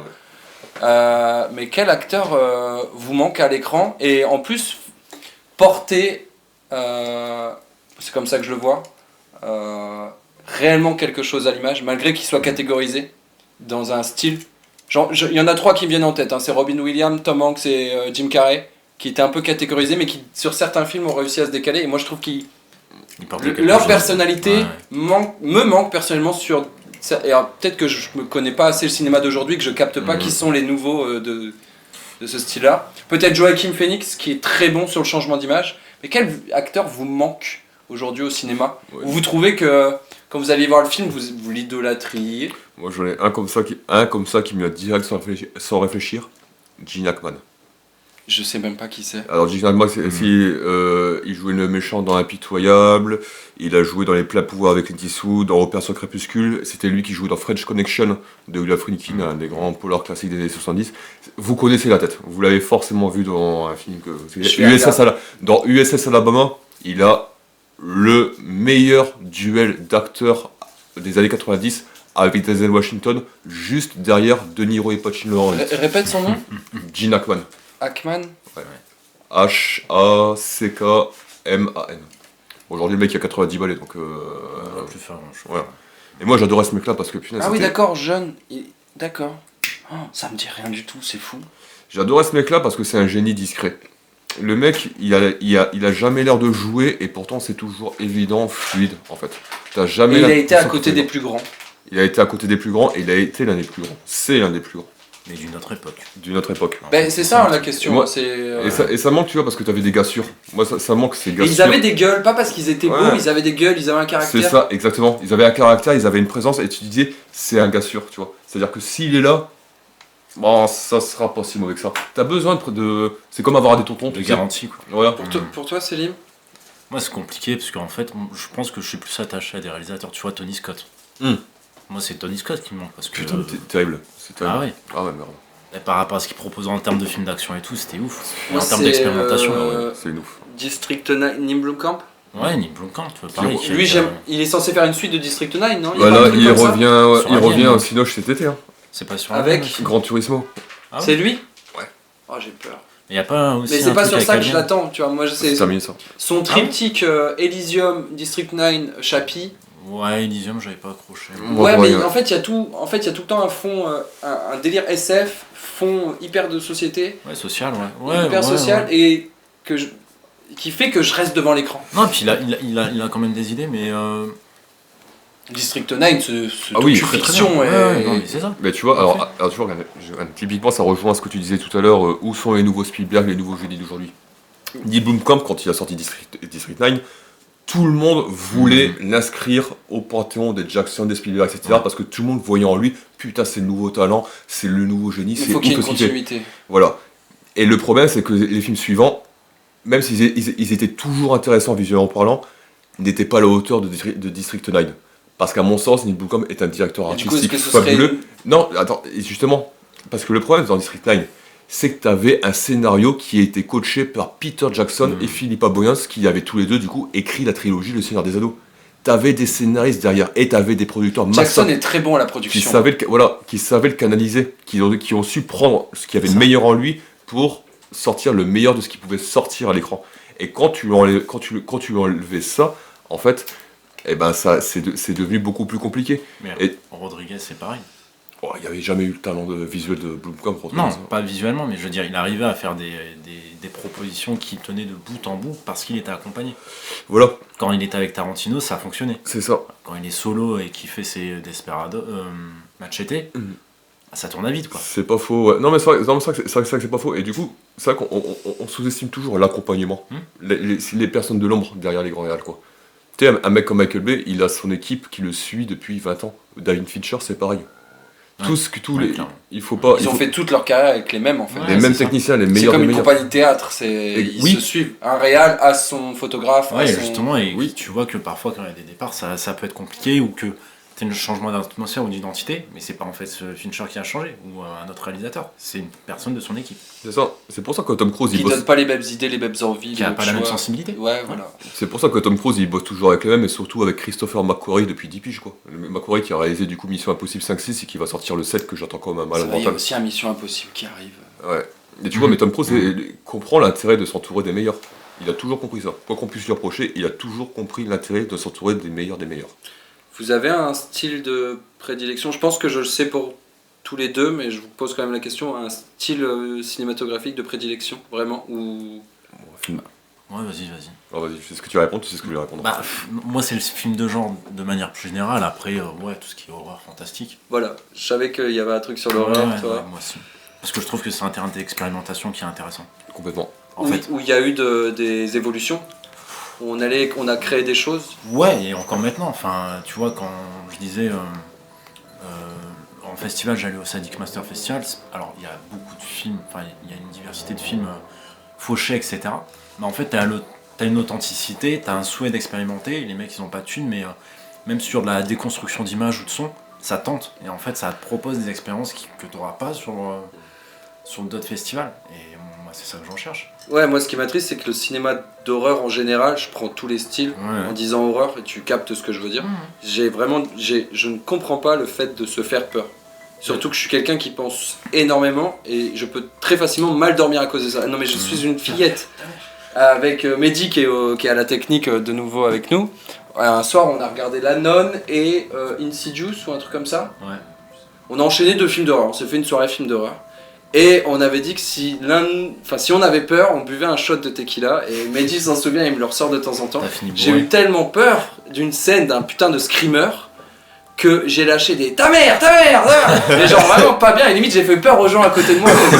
Et j'ai vraiment du mal avec ce cinéma-là. Alors que je sais, j'ai vu Rec. Et tu vois, qui a repris ouais. le côté projet Blair Witch avec la Ouais. caméra première personne. Peut-être joué. Où ça a fait du bien, tu vois, ça a apporté énormément de pression à ce truc-là. Projet Blair Witch, le budget, vous le savez, très peu de... Ça se compte en dizaines de milliers de dollars. Ouais, mais plus. ça, Et ça, encore, en recette 100 millions. Ouais, un truc comme ça. Ouais. Blair Witch Ouais, coûte c'était que rien dalle, du quoi. tout et ils ont fait un film Bah, de fou. je crois que de toute façon, c'est le plus rentable. L'un des films les plus rentables, voire le plus rentable. Oui, si on compte compte... en termes d'investissement et retour sur investissement. Ouais, limite, je crois que c'est Paranormal Activity qui l'avait dépassé. Ouais, Oui, c'est parce que possible. pareil, il coûte pas cher du tout aussi. Ouais, Bah, que en dalle, même temps, hein. Ils ont juste foutu des caméras dans une baraque. Voilà, tu portes ton En caméra de plan fixe surveillance. et basta. Et par contre, Blumhouse, il a cartonné grâce à ça, quoi. Il en est là où il en est parce que Paranormal Activity. Ouais, Blue Mais Mouse. je Ouais. comprends que ce soit un style respecté, aimé et tout. On aime en plus ce qui nous dérange à Oui. l'image. Tu vois, avec des films comme où c'est complètement barjou, il n'y a pas de fond, comme je pense à Human Centipede ou Les Sauts, où on voit vraiment des gens se triturer. Il y a un côté psychologique qui est intéressant, mais en même temps, c'est quand même quelque chose de très gore qu'on voit à Moi, l'image. c'est pas le côté psychologique qui m'intéresse dans l'horreur, moi, c'est ce que disait Selim, c'est le fait que, effectivement, t'as des gens derrière qui Qui réinvente. réinventent, qui essaient, qui expérimentent, et souvent, en fait, pour te faire mal, quoi, en fait. Tu vois, c'est ça qui est, c'est bien sûr. Les c'est ça qui est destinations cool, quoi. finales, les slashers, tout ça, ça marchera toujours. Ouais, mais ça confronte et ouais. Bah, ça dépend. Parce qu'en fait, maintenant, l'horreur est devenue, alors, on va dire mainstream, mais t'as des franchises, tu vois, c'est comme l'action, les films d'action. Ouais, clairement. T'as les Fast and Furious, t'as les Missions Impossibles et tout, qui ont leur identité, qui ont leur qualité. Qui reviennent tous les T'as- 3-5 ans. Voilà, t'as Paranormal Activity, pendant un moment, c'était que ça, quoi. T'as la règle. C'est vrai qu'ils sont tirés sur la corde par un Insidious, pareil, ils reviennent avec après les affaires Warren. Donc, t'as aussi, tu vois, la partie Mais après, tout public de l'horreur. Et Et c'est- après, t'as ce qui gravite autour. et ça, c'est pas vu, en fait, hein, mais, enfin, c'est pas nouveau, je veux dire, t'avais les Freddy, t'en as eu combien, les Bien sûr. Jason, t'en as eu combien, Les donc, tu vois, Chucky, les Freddy, les Jason. les suites à rallonge, c'est Mhm. vieux comme le cinéma, quoi, faut pas... Oui, et faut pas peut-être non que plus ça a moi, toujours moi fait, j'ai ouais. pas capté qu'il y a certains films où je dis oh ça a l'air novateur, et en fait non, c'était déjà de base un remake d'un truc. Ouais, c'est ça. Ouais, possible. Mais Mais oui, effectivement, le côté franchise, ça, à partir du moment où ça rentrait des thunes, forcément, ça devient une franchise, quoi. Enfin, C'est ça que j'aime. c'est Hollywood. C'est ça, après, je sais pas, je suis pas assez calé pour avoir un débat sur la qualité de ce qui sort, j'en train de passer. Mais c'est presque rassurant quelque part que le film d'horreur continue de marcher, parce que tu vois, ce qu'on disait tout à l'heure sur le fait qu'aujourd'hui on essaie tellement de préserver les gens de toute émotion forte pour les laisser dans leur zone de confort. À la limite, le film d'horreur, c'est par définition ce qui te confronte à tes peurs primaires, quoi, tu vois. Ouais, mais aujourd'hui, avec Internet, tu peux tout voir. Ouais, tu peux tout voir, mais que t'aies toujours des gens pour aller voir ça en salle pour faire marcher, là. C'est quoi le truc qui avait marché là en début d'année ou l'année dernière? Smile. Ça a cartonné, ça. Ça a cartonné de ouf, ouais. Et en même temps, je pense que c'est la promo qui a beaucoup joué, surtout aux États-Unis. bah, ça quand même, le bouche à oreille a quand même été pas dégueulasse. Ouais. Ah, ça c'est bien tenu sur la longueur. Il y a une actrice là qui est en poupe en ce moment, Jenna Ortega, qui joue Mercredi Adams, Ouais. qui a dit que pour elle, les films les plus durs à jouer, ça reste les films d'horreur, pour le changement d'émotion de l'acteur. Ouais. Oh, Elle l'a dit en interview, et pour son jeune âge, je trouve ça fort, tu vois, elle a à peine la vingtaine, et elle ose dire, alors qu'il y en a beaucoup qui se sont créés, sont passés par ça. Elle, j'ai l'impression qu'on va la voir dans beaucoup de choses. Elle est dans les Scream, elle est dans Mercredi Adams, et en plus elle récupère la prod de la saison 2 de Mercredi Adams pour faire quelque chose de plus sombre, et elle dit que le jeu d'acteur est plus dur à... Mais il faut être super bon acteur pour jouer dans un film d'horreur, enfin, ça c'est encore une... Oui, jouer la peur et la... Ça préjugé à la con que les gens ont trop souvent. Il faut être super bon acteur pour jouer dans un film d'horreur, parce qu'effectivement il y a des changements d'émotions, parce que tu es obligé de traverser des émotions très fortes et de les partager avec les gens. Du coup il faut que ça se voit, il faut que ça soit ressenti. Ouais, c'est pas... Et tous les plus grands acteurs ont démarré par un film d'horreur, hein. Kevin Bacon a démarré dans un film Johnny d'horreur. Depp dans Freddy. Johnny Depp dans Freddy, bien sûr. C'est Vendredi 13. Ouais. Ils ont tout, il y en a beaucoup qui ont démarré dans les films d'horreur, parce que ce sont des cinémas et à émotions hyper fortes. Et quand tu veux savoir de quoi un acteur est fait, tu le confrontes à des émotions fortes et la manière dont il réussit à les jouer. C'est pour ça qu'en France, je pense aussi que c'est pour ça qu'en France le truc a du mal à prendre. C'est parce que ce sont des cinématographies différents et des processus de jeu différents où tu as toujours tendance à vouloir intellectualiser un petit peu le texte que tu lis, à mettre une distance et compagnie. Va jouer. Ça devient de la branlette. Bah ouais, va faire jouer la peur par Ariel Dombal, quoi, tu vois. Enfin, je caricature, mais bon, enfin. Ouais, non, mais c'est bien de prendre l'opposé, voilà, quoi. ouais. Ah ouais, c'est vrai que je réfléchis, mais en film d'horreur français. T'as eu La Vague avec Aja. Il y a pas eu un truc avec La Brume, un truc à Paris. Dans la brume. Dans la brume, et qui est passé à la trappe alors qu'apparemment il y avait vraiment un. Je sais pas. Ouais, non, mais totalement inaperçu, alors que le film, elle avait l'air. La série Marianne. Ah oui, il y a la série Marianne. Ouais, mais Marianne c'était mal joué, tu vois. C'était mal joué, pourtant c'était très intéressant. La meilleure actrice dans la série, c'est une actrice de théâtre. C'est celle qui joue la femme âgée, qui est incroyable. Mais les deux autres, en fait, Et puis, ça plombait un peu le truc. Mais moi j'aime beaucoup cette série en sachant que c'est mal joué. et puis il y a un truc aussi, moi j'ai un pote qui est acteur, cascateur dans des gros films américains, c'est Jesse Liodin, c'est lui qui jouait le méchant dans Tingang avec Jean Reno et qui jouait dans un film d'horreur français qui était pas mal du tout, qui s'appelle Night Fair. Et lui il me disait toujours que quand tu commences à jouer, le plus important c'est de travailler tes réactions à la caméra. Les tronches que tu vas tirer pour agir à la tristesse, à la peur, au danger, à ça, tu vois. La manière dont tu vas imprimer à l'écran, tes réactions. Et C'est souvent ce qui est pris en gros plan en plus. exactement. Surtout dans l'horreur. Et en France, je peux me tromper, donc mea culpa si je suis en train de piétiner On les est là pour sensibilités. discuter entre copains, on n'a Voilà. pas la science infuse. hein. Mais j'ai pas l'impression qu'en France, t'as une culture de la réaction, en fait, face caméra, quoi, tu vois. Bah, est-ce que c'est pas parce que c'est hérité aussi D'une du culture théâtre, tu vois, et... de Molière, etc., oui, qui est je plus pense. lié à ça. Je et- pense, ouais. Je pense là. C'est parce que, tu vois, c'est comme. Tu vois Fianso Ouais, je vois très Sofiane, bien, ouais. un rappeur, Ouais. Zouli, ouais, évidemment. C'est un rappeur qui est passé au cinéma, etc. Tout. Alors, tu vois, je trouve pas que ce soit un mauvais acteur. Ouais. Par contre, quand je le vois à l'écran, je me dis que c'est un mec qui a pas travaillé ses réactions caméra. Je doute que le mec est très bon sur une scène de théâtre, mais je me dis c'est pas un mec qui a beaucoup travaillé ses réactions caméra. J'ai pas vu beaucoup dans beaucoup de films. Il joue Il a le film il est dans un film sur Netflix sur les apnéistes. ouais, je parlais de ce film-là. Ok, j'ai pas vu. Ouais. Guillaume, est-ce que c'est les films d'action ton péché mignon ou pas? Ou est-ce que je me trompe? Non, je vais l'avouer, c'est tout. Hein. C'est vrai? Ouais, bah oui, C'est- complètement. C'est ton style fétiche, t'aimes quand ça bagarre, Quand ça bagarre beaucoup, ouais, j'adore ça. Moi, j'ai une wishlist qui fait 150 films sur mon ordi, mais je suis capable d'arrêter tout séance tenante quand t'as un Scott Adkins, un Donnie Yen ou un Michael J. White qui dépasse sur les plateformes. Ouais. Muchas gracias. Ton côté régressif, ça. Ouais, puis après, moi j'aime bien parce que c'est spectacle, parce que ça répond à une envie de spectacle. Déjà, faut pas signer, c'est tout bête, mais moi j'aime bien. Parce que t'as la baston, T'as aussi l'idée de confrontation. J'aime bien voir les confrontations filmées au cinéma. Bien chorégraphié. Bien chorégraphié Ouais, et tout. Et puis après, c'est pareil, c'est aussi un genre qui permet aussi de moins de déconstruire peut-être que le cinéma d'horreur, mais où les mecs se font plaisir. T'as des plaisirs de cinéma, tu sais, ça permet d'essayer, de tester des trucs, tu vois. Filmer des scènes de combat, c'est compliqué. C'est hyper dur, ça a l'air. Et elles sont de mieux en mieux chorégraphiées. Non, c'est pas ce que je voulais dire. Elles sont mieux... Attends, laisse-moi essayer de ce que j'en ai ressenti dernièrement. Et malheureusement, je vais prendre la référence des films de super-héros. Okay. C'est que elles sont chorégraphiées d'une manière qu'elles sont belles à voir et elles sont rythmées. Elles sont plus plans serrés avec des...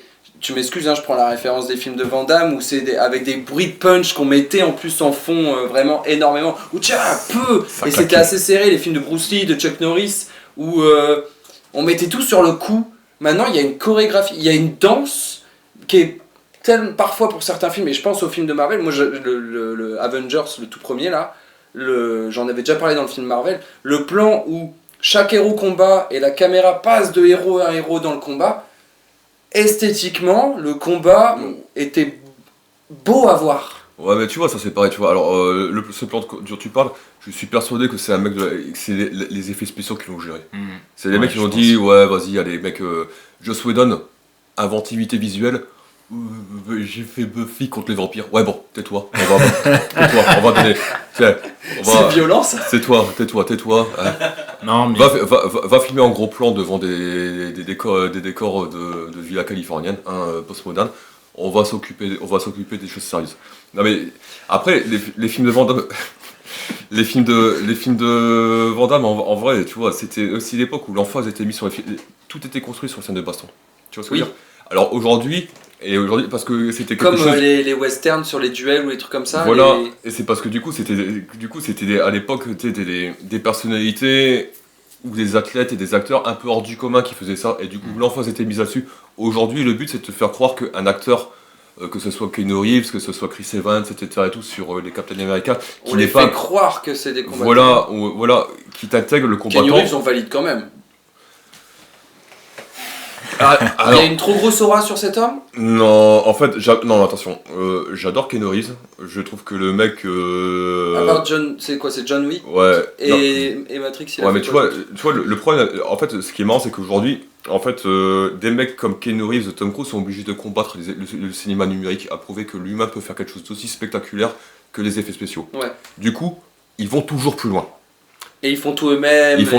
Etc. et tout, pour trouver que voilà, quoi, c'est la valeur cardinale. J'ai vu le plan de Tom Cruise qui se jette en moto réellement avec un parachute sur le dos pour sauter d'une falaise pour un film là. Et c'est réellement lui qui le fait. Et il l'a fait plusieurs fois. Et en plus, t'as vraiment les gars qui sont pas bien à la production. Et d'un coup, il est en vol et il dit c'est bon, je vais bien. Le mec s'est jeté d'une falaise en moto quoi. Ah, mais attends, mate-toi le making-of de Mission Impossible Fallout. À l'avion ? Ah non, quand il s'accroche à un hélicoptère en plein vol, tu sais, et il y a une sorte d'énorme, je sais pas, plaque, plaque qui est attachée à l'hélicoptère, et lui il doit lâcher l'hélico pour atterrir sur le matelas en plein vol comme ça. Les mecs des assurances, mais ils étaient... Ils sont en PLS. Ils sont en PLS. Le réalisateur, il était comme ça, il avait même plus d'ongles à force de se les bouffer, quoi. Et il l'a fait plusieurs fois. Quand il grimpait le building... Ah ouais, sur le protocole fantôme. Mais tu vois, un mec comme Keanu, le problème, c'est que je trouve qu'on lui demande trop. C'est que je trouve ça exceptionnel pour un mec qui n'est pas cascadeur à la base d'apprendre des chorégraphies aussi complexes. Parce que vraiment c'est d'une complexité effrayante les John Wick. Bah, c'est une danse. Mais le problème c'est que du coup ça se voit. Moi quand je regarde les John Wick, en fait je vois pas le personnage, je vois un acteur qui essaie de mémoriser ses marques. Ces petits scotch au sol. Voilà, exactement. Et en plus comme c'est filmé en plan large, t'as pas l'occasion de voir. Ouais. Puis il faut pas oublier que l'intensité ça passe pas par surdécoupage aussi d'un plan. Et moi, ce que je reproche beaucoup, c'est ça, c'est qu'ils essaient de créer une fausse intensité dans des scènes de combat en cutant constamment. Ouais. Alors que moi, il y a un film, une ouverture qui m'avait matrixé, c'était Breaking News de Johnny To, je crois. Ouais, oh putain, plan séquence dans une rue ou en pleine fusillade, et en fait, ça parcourt comme ça flingue de partout. Et c'est un truc de fou. Ah ouais. Parce que c'est pas coupé, c'est ultra chorégraphié et ça s'arrête pas. Et en gros l'histoire c'est quoi ? C'est je crois un groupe de gangsters, de cambrioleurs qui est pourchassé par les flics et tout est suivi par des journalistes en même temps.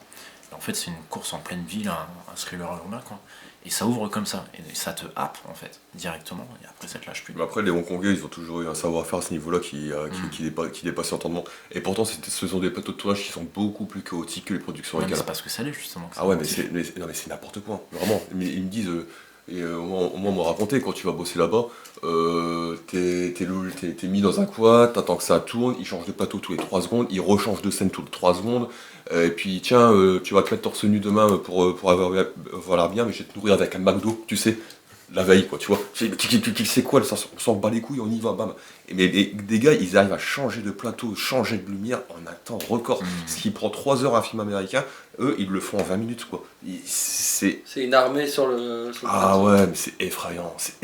C'est pour ça qu'un mec comme John Woo, donc, qui est le réalisateur un des meilleurs films d'action de tous les temps, qui s'appelle À toute épreuve, avec Chow Yun-fat, qui a fait The Killer, qui a fait Le Syndicat du crime, il a fait une superbe carrière hollywoodienne avec Chasse aux Hommes, Broken Arrow, Volte-Face, Moontalkers, je trouve qu'il a vraiment fait de très beaux films. Mais il disait que quand il passait aux États-Unis, le mec il en pouvait plus parce qu'il fallait faire des réunions pour ci, des réunions pour décider de ça, alors qu'en Hong Kong, il n'y avait pas de réunion. Claquer les doigts, puis hop, c'était parti. Puis bon, bah, si ça cassait, ça cassait. Désolé, gars. Et voilà quoi. Ouais, tu perdais moins de temps, donc au Le pire, si- tu pouvais te permettre de reprendre, et puis... Ouais, c'était ouais, réglé, c'est ça, quoi. ouais. Le cinéma français arrive à faire des films d'action. Oui. Oui, bien sûr. Quand on lui donne les moyens de le faire, on va regarder le. Moi, je pense pas aux réalisateurs français qui font des films américains. Je Ouais. pense vraiment au cinéma français. C'est quoi? C'est Bac Nord? Bac Nord, c'était cool. Enfin, Apparemment, Moi, c'est. j'avais Balle perdue en tête. balle perdue, c'était Ah, il y a le vachement 2 en plus qui sort là? Il est sorti, Il est sorti l'année dernière, non? bien. Et. C'est pas sur plateforme ça en Sur plus? Netflix. Ouais, c'est sur Netflix. Et ça. puis, t'avais aussi récemment Aka. Je l'ai pas vu, ouais. Bah, de toute façon, c'est toujours Alban Noir. C'est toujours le bon noir, mais lui. C'est la nouvelle tête de proue c'est- là-dessus. Ah ouais, mais. En fait, t'as l'impression que c'est. Netflix aussi. Ouais, Netflix aussi. Et c'est vrai que là c'est là que les plateformes sont intéressantes. Permettre de réinventer un peu. Voilà, Mhm. dans le cadre du cinéma français, parce qu'un mec comme Alban Lenoir n'aurait jamais eu la possibilité de faire Balle perdue 1 et 2 ou AKA et de les sortir en salle. Mais Netflix les a laissé faire parce que eux, ils ont un marché international où quand t'as le film qui sort, il est dispo immédiatement dans je sais pas combien de pays. Alors oui et non. Les plateformes permettent beaucoup de choses à beaucoup de réals. Il y en a vraiment qui se sont tournés vers ça. C'est-à-dire qu'on crée des choses, mais je pense que c'est très niche. C'est-à-dire que nous, on va avoir un catalogue français. Vraiment, c'est fait pour toucher le public français Netflix, tu vois. Et en même temps, j'ai l'impression que les ricains ont cette malchance que quand ils font un truc, il faut que ça touche le catalogue mondial. Je pense surtout aux séries comme Marco Polo, comme Sense8. Sense8, c'est un de mes bijoux pour moi de série fait par une des sœurs Wachowski. D'accord. Ça fait partie de mon top 3 séries. Et à cause de Netflix, à cause du fait que ça ne touchait pas assez de gens, on arrête tout. Et heureusement, Sense8, il y a eu un film qui a été fait pour clôturer. On arrête toutes les intrigues secondaires, on prend que l'intrigue principale. Parce que la communauté s'est battue pour avoir un mot de la fin. Mais où il y avait un potentiel Marco Polo, les costumes, le cadre était hyper beau. J'ai énormément eu de retours sur cette série. Moi, je l'ai commencé, mais je l'ai pas fini parce que je savais que j'allais être frustré par le fait qu'il n'y avait pas de suite. Et Sense8, je trouvais que c'était un bijou de témoignage sur notre société. Il y avait vraiment, à côté du truc un peu science-fiction, il y avait un truc qui touchait tout le monde. Et malheureusement, vu que ça faisait pas assez, Netflix a dit stop, ça coûte trop cher. Mais après, tu sais que ça, c'est un truc qui aurait pu arriver sur n'importe quel Ouais. network. Hein. En vrai, si les Wachowski... Même un film au cinéma, quoi. À Oui, la mais- Eragon, oui, mais- qui a 15-20 mais- ans, là, où le 1 était nul, on fait pas de suite. Mais si les Wachowski ont pu faire Sense8, c'est parce que Netflix, à l'époque, était en quête de gros noms, en fait, de noms cinéma, justement, de noms de cinéma Coen, qui c'est attirent. D'ailleurs, Voilà, aujourd'hui, ouais. Les Coen, c'est pareil. Aujourd'hui, c'était les 5 ans de l'épisode final de Sense8. Alors, tu vois, franchement, j'adore Sense8, j'adore une saison et demie.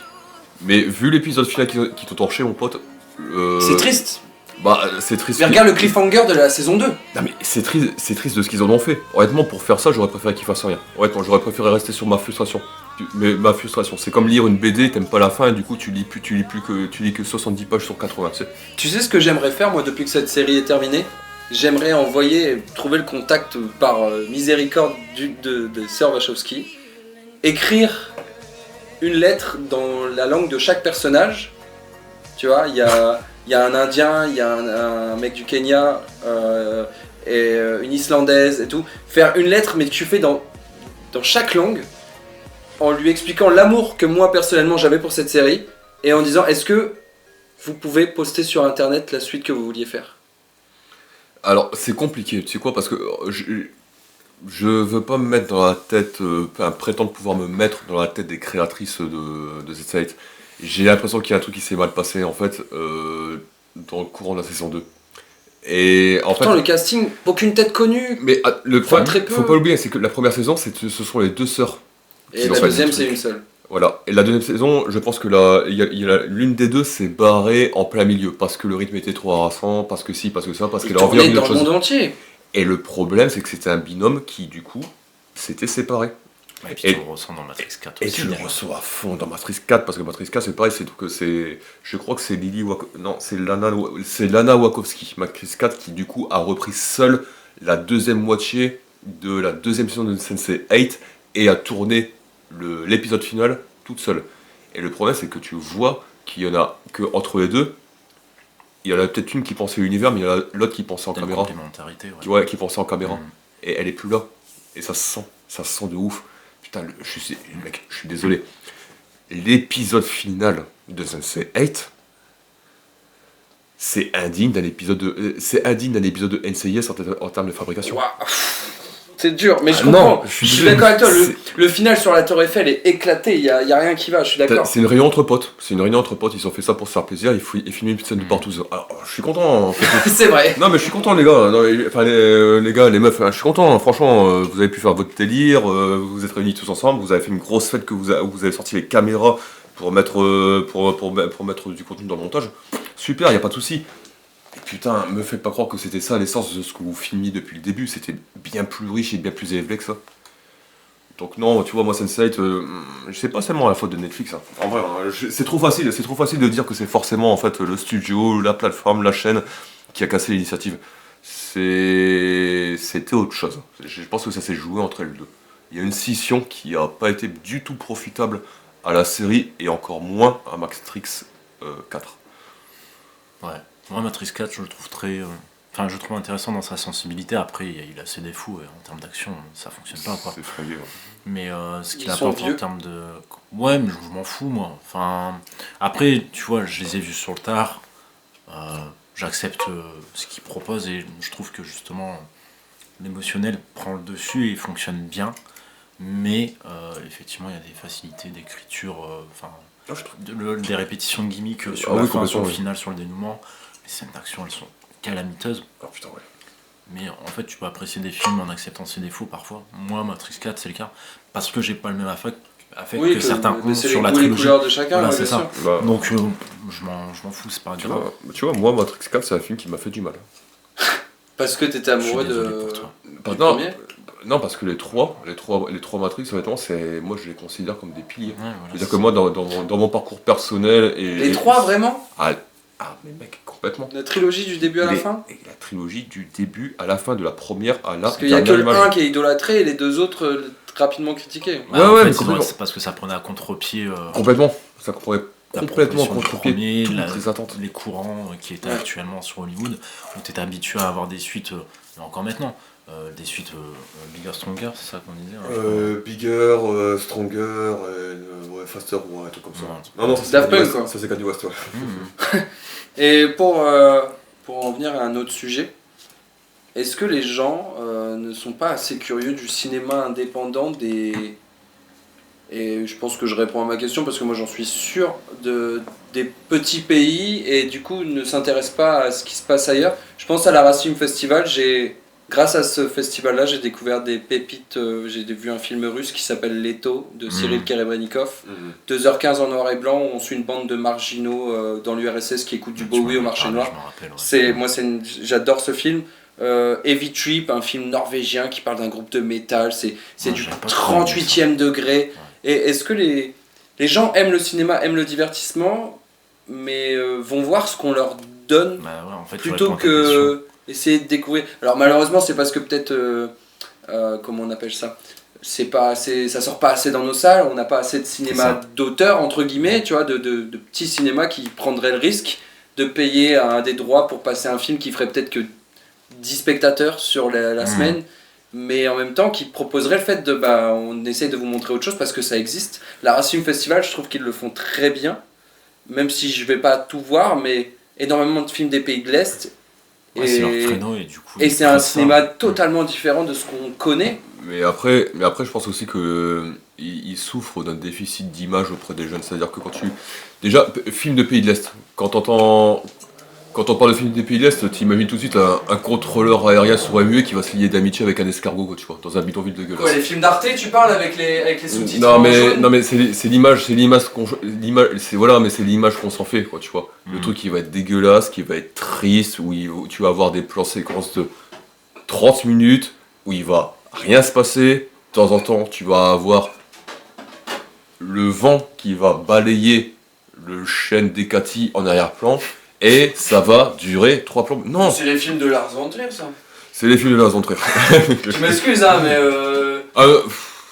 C'est encore différent. Mais tu vois, il y a ce déficit d'image-là qui ne correspond absolument pas à la réalité de ce qui est proposé, effectivement, à la racine derrière. Mais tu vois, là, il y a, par exemple, c'est con, il y a un film irlandais qui s'appelle The Quiet Girl, qui était diffusé pendant la film, qui est sorti au Megarama la semaine dernière. Et c'est un film irlandais, et en Irlande, ça a été un carton monumental. Mais monumental. Il se passe rien dans ce film. Je veux dire, c'est une gamine qui a du mal à parler, et qui s'habitue juste à éprouver de l'amour avec une espèce de famille adoptive. Et c'est magnifique à en crever. C'est magnifique à en crever, c'est du grand cinéma qui est fait sur rien. Et toi, en tant que spectateur, t'apprends à écouter le silence de cette gamine. C'est beau, et les gens adhèrent. Putain, les Irlandais, ils sont pas plus intelligents que nous, et ils y ont été en masse. C'est pas contre les Irlandais. C'est pas contre les Irlandais. Ce n'est pas contre les Irlandais. Ce n'est pas contre les Irlandais, c'est pour défendre les Français. C'est pas pareil. Non, mais après, il y a quand même un truc, tu peux pas être curieux de choses qu'on ne donne pas à porter. C'est-à-dire Oui, que ouais. comment tu veux découvrir des choses où t'as même pas idée que ça existe. Et on en revient à justement, mais tu répondais déjà à la question quand tu l'as posée, enfin, avec les pistes que tu donnais, c'est que là, en termes de distribution, Guillaume, tu disais, il y a 10 blockbusters qui vont débarquer, tu vois, sur l'été. Au Megarama, t'as 6 salles. Avec des périodes d'exploitation de 2 semaines. Bah déjà, tes 2 mois, ils sont pris. Globalement, il te restera une salle ou deux, peut-être, où tu pourras mettre quelque chose d'un peu différent. Globalement, tu vas peut-être avoir des comédies françaises. Pourries, peut-être. Ouais, mais encore, ce sera l'été. Donc les gens iront peut-être. Et il y a une partie, plan séquence, donc, qui fait la Film Festival, ou encore un créneau de distribution, normalement, sur certains films. Donc ça permet aussi d'avoir cette visibilité-là. Mais tu peux pas être curieux de choses que tu n'as même pas idée de l'existence, quoi. Au pif, ils proposent du cinéma des Indes. Il y a différents courants. Surtout qu'en ce moment, ils se réinventent à fou. Le cinéma Bollywood se réinvente énormément. Ouais, mais en fait, alors t'as le Bollywood, mais t'as aussi d'autres courants. Je les ai pas parce que c'est culturel. Il y a Bollywood, il y a Tollywood. En fait, l'Inde c'est immense, c'est comme l'Europe. Du coup, t'as autant de studios de cinématographie que. Et en fait, t'as ça aussi, t'as les idées reçues. C'est-à-dire que si on parle de cinéma indien, tu vas penser à Bollywood avec des scènes des scènes musicales qui s'étirent. Où ça n'en peut plus, quoi. J'ai fait un truc, j'ai oublié le nom. Au pif, c'était une chasse au taureau qui se passe dans un village. Le truc qui dure 2h30 et c'est sous tension constante. Absolument pas, il n'y a rien de musical dedans. Et c'est ultra vénère, quoi. Et en termes de mise en scène, c'est ouf. Tu ressens une énergie que tu peux avoir dans d'autres films qu'on a ici. Mais tu peux pas les voir si justement on te les propose pas. C'est ça qui est aussi effectivement intéressant avec les festivals. C'est que tout le long de l'année, effectivement, tu vas avoir les blockbusters qui vont débarquer et tout, mais l'avantage des festivals, c'est que, ok, sur une thématique donnée, Deauville pour le cinéma américain, à Paris, t'en as plein. T'as un festival pour les films coréens, et pas que les thrillers coréens, mais vraiment les films coréens, les festivals d'animation et tout. Et c'est ces opportunités-là aussi qu'il faut saisir pour creuser sa cinéphilie ou sa curiosité, d'oser découvrir ça. Moi, je vais à la Film Festival, alors que c'est pas mon genre de prédilection, mais justement parce que ça me permet de voir des films que voir autre chose. J'irais pas voir en fait autrement, que j'irais pas voir de moi-même, mais parce que là, c'est l'occasion de le faire. Moi, il y a autre chose qui me dérange, tu vois, je te parlais de la curiosité des gens à aller voir autre chose que ce qu'on leur propose. C'est il y a aussi les acteurs. Je pense à Joaquin Phoenix avec le Joker. Ouais. où en gros il a step up d'un coup, en tout cas au très grand public, Mhm. alors qu'il a énormément de bons films avant, mais que beaucoup de gens ne vont pas voir. Je pense surtout à It's a Beautiful Day, ou A Beautiful Day, que Beautiful j'ai Day, vu ouais. à l'Arras Ouais, Film ouais, Festival. ouais. Je pense juste au film Heure. Heure, c'est magnifique. Ouais, c'est Avant incroyable, ça, frère. Et Mhm. les gens découvrent des acteurs, du jour au lendemain sont fans de ces acteurs, C'est des- sans pas non plus regarder ce qui s'est fait avant, Non, on sait alors pas. que les mecs ont déjà peut-être 10 ans de carrière. Ouais, mais on sait pas. Ouais, Finalement. c'est vrai, c'est bien raison. On sait pas, on suppose que oui, mais parce que tu te fies sur quoi quand tu dis ça? Tu te fies sur les réseaux sociaux, sur ce que les gens disent sur les réseaux sociaux twi- ou autre, ou Twitter. Ou... Et Dave Chappelle l'a bien dit, Twitter n'est même pas vraiment de... Je peux pas rebondir là-dessus. Je suis désolé. Bah non, ouais, mais en mais fait, c'est compliqué de faire des généralités là-dessus. Peut-être qu'il y a une majorité qui n'ont pas creusé plus loin. Peut-être qu'ils n'auront pas creusé plus loin maintenant, et que plus tard ils vont commencer à le faire. On sait pas. Parce que moi, ce que j'ai dit en off avant qu'on commence, c'est que je me rends compte que j'ai énormément de lacunes parce que je me suis arrêté sur des connaissances que j'avais à une époque Mhm. où on me disait que j'avais un certain niveau sur le cinéma et que j'ai perdu, pas parce que je m'y intéressais plus, mais que j'étais plus assez curieux dans ma recherche. C'est-à-dire que j'aimais beaucoup des films sans savoir le nom des réalisateurs. Ouais. C'est con, mais Damien Chazelle, j'ai découvert son nom réellement, vraiment, avec Babylone, que j'ai adoré. Pour moi, ça a été ma claque du début d'année 2023. Et c'est en voyant écrit sur la fiche réalisateur de La La Land, en plus, ils cherchent à faire, on parlait de communication, ils mettent un petit coup de boost là-dedans. Mhm. Et avant ça, c'est Whiplash, Mhm. que j'ai vu aussi. J'ai vu Whiplash, j'ai pas vu La La Land, j'ai toujours pas vu La La Land, alors qu'apparemment la réalisation est quand même belle. Moi, J'ai du mal avec les comédies musicales aujourd'hui. Et... Mais on sait plus tellement mettre des noms sur des œuvres cinématographiques. Bah en fait aussi, je pense que t'as aussi un autre truc, c'est que à l'exception de... On touche un sujet Non mais, sans non plus le creuser, non, mais je trouve. après, il faut pas oublier aussi, c'est que à l'exception de mecs comme Tarantino, de mecs comme Christopher Nolan, Mais là, on parle T'as d'une plus- génération dorée encore. attends, t'as plus de nom. Aujourd'hui, tu as des licences. T'as des marques. Joker, c'est quoi avant Joaquin Phoenix? C'est C'est une marque. d'ici, ouais. C'est une marque, c'est d'ici. Mhm. Et c'est ça le problème aujourd'hui, c'est que c'est ce que Tarantino avait sorti il y a pas longtemps dans un billet qui a été publié sur pas mal de sites internet, c'est qu'aujourd'hui t'as plus de stars de cinéma. C'est quoi les stars de cinéma? Les vraies stars de cinéma qui sont... Citez-moi une star. Une star. Qui est pas passé par des blocs, par des licences. Non, non, citez-moi une vraie star de cinéma qui est apparue depuis 10 ans. Une seule. Une vraie. Qui est apparu. C'est pour... Voilà, depuis 10 ans. Une vraie star. C'est-à-dire, Une vraie star qui est une star qui est devenue star de Cinoche depuis 10 piges. Une vraie. Une seule. de la nouvelle génération. Depuis 10 piges. Depuis 2000, allez, depuis le 2010. Je pense quand même à Ryan Gosling. Il a fait... Ah ouais. Mais quels sont les... Adam Driver dernièrement, qui. Non, une vraie star de cinéma qui va faire venir les gens sur son seul nom. En salle. Pattinson. Batman, non. Pattinson ne fait pas venir les gens sur son nom. Il est particulier, Pattinson. Et Moi dites-moi- j'aime bien et dites-moi pas... sa direction de carrière. Bah, et puis de toute façon, il a dit qu'il cherchait à tout faire et casser son image de Twilight. Hein, il l'a dit. Ouais, Il bah, a utilisé Twilight, mais. C'est ça, ouais. Il casse son image. Il aime bien faire le mec sombre. Mais... Ouais, c'est ça. Bah, Tokyo Hotel aussi, ils aimaient bien faire les mecs sombres. Ils reviennent, attention, ils reviennent aussi, eux. Ah putain, merde, bah ils pourront faire duo avec Pattinson. Quel enfoiré. T'es la mauvaise langue, hein, aujourd'hui. Non mais en vrai, regarde, même un mec comme The Rock, qui est Dwayne Johnson pour les intimes, qui était considéré il y a encore pas très longtemps comme une vraie grosse star. Le mec, que chi. Black Adam, ça s'est planté. Tu sais pourquoi? Il a la haine. Hein. Parce que c'est un influenceur. Quand tu fais de l'influençage sur les réseaux sociaux et que tu obtiens Surtout qu'il a voulu faire chier sur le film avec Shazam et tout, qui Ouais. voulait pas être Ah oui, associé. et alors, il a cassé les couilles à tout le monde et puis résultat il s'est réché la gueule comme un gros con quoi. Et puis là maintenant il en est à il en a gratté la porte de Vin Diesel pour revenir dans Fast and Furious. Bref, on va pas épiloguer là-dessus. Mais tu prends The Rock, c'est quoi? C'est un influenceur, mais le problème c'est qu'un influenceur c'est quoi? C'est un mec qui engrange des likes et C'est des une partages. image. Ouais. Et c'est quoi l'engagement d'un like ou d'un partage? Que dalle. Zéro. Ça coûte rien à celui qui le fait ou celle qui le fait. Que dalle. Quand tu payes ta place de cinéma parce que c'est le nouveau film d'un type ou d'un tel ou d'un tel, là il y a un engagement. Là c'est différent. Tu parles d'image The Rock, du coup, qui est passé par la case de catcher. Moi, je pense à Dave Bautista, moi, je j'avais trouve. John Cena, tu vois. Il y a- John Cena, c'est un mec Mais intéressant. John Cena arrive à faire du. En plus, il a dans Peacemaker que j'ai commencé Voilà, il y a c'est pas pour ça, longtemps, incroyable, qui ça, apparemment c'est- est génial. J'ai regardé 3 ou 4 épisodes.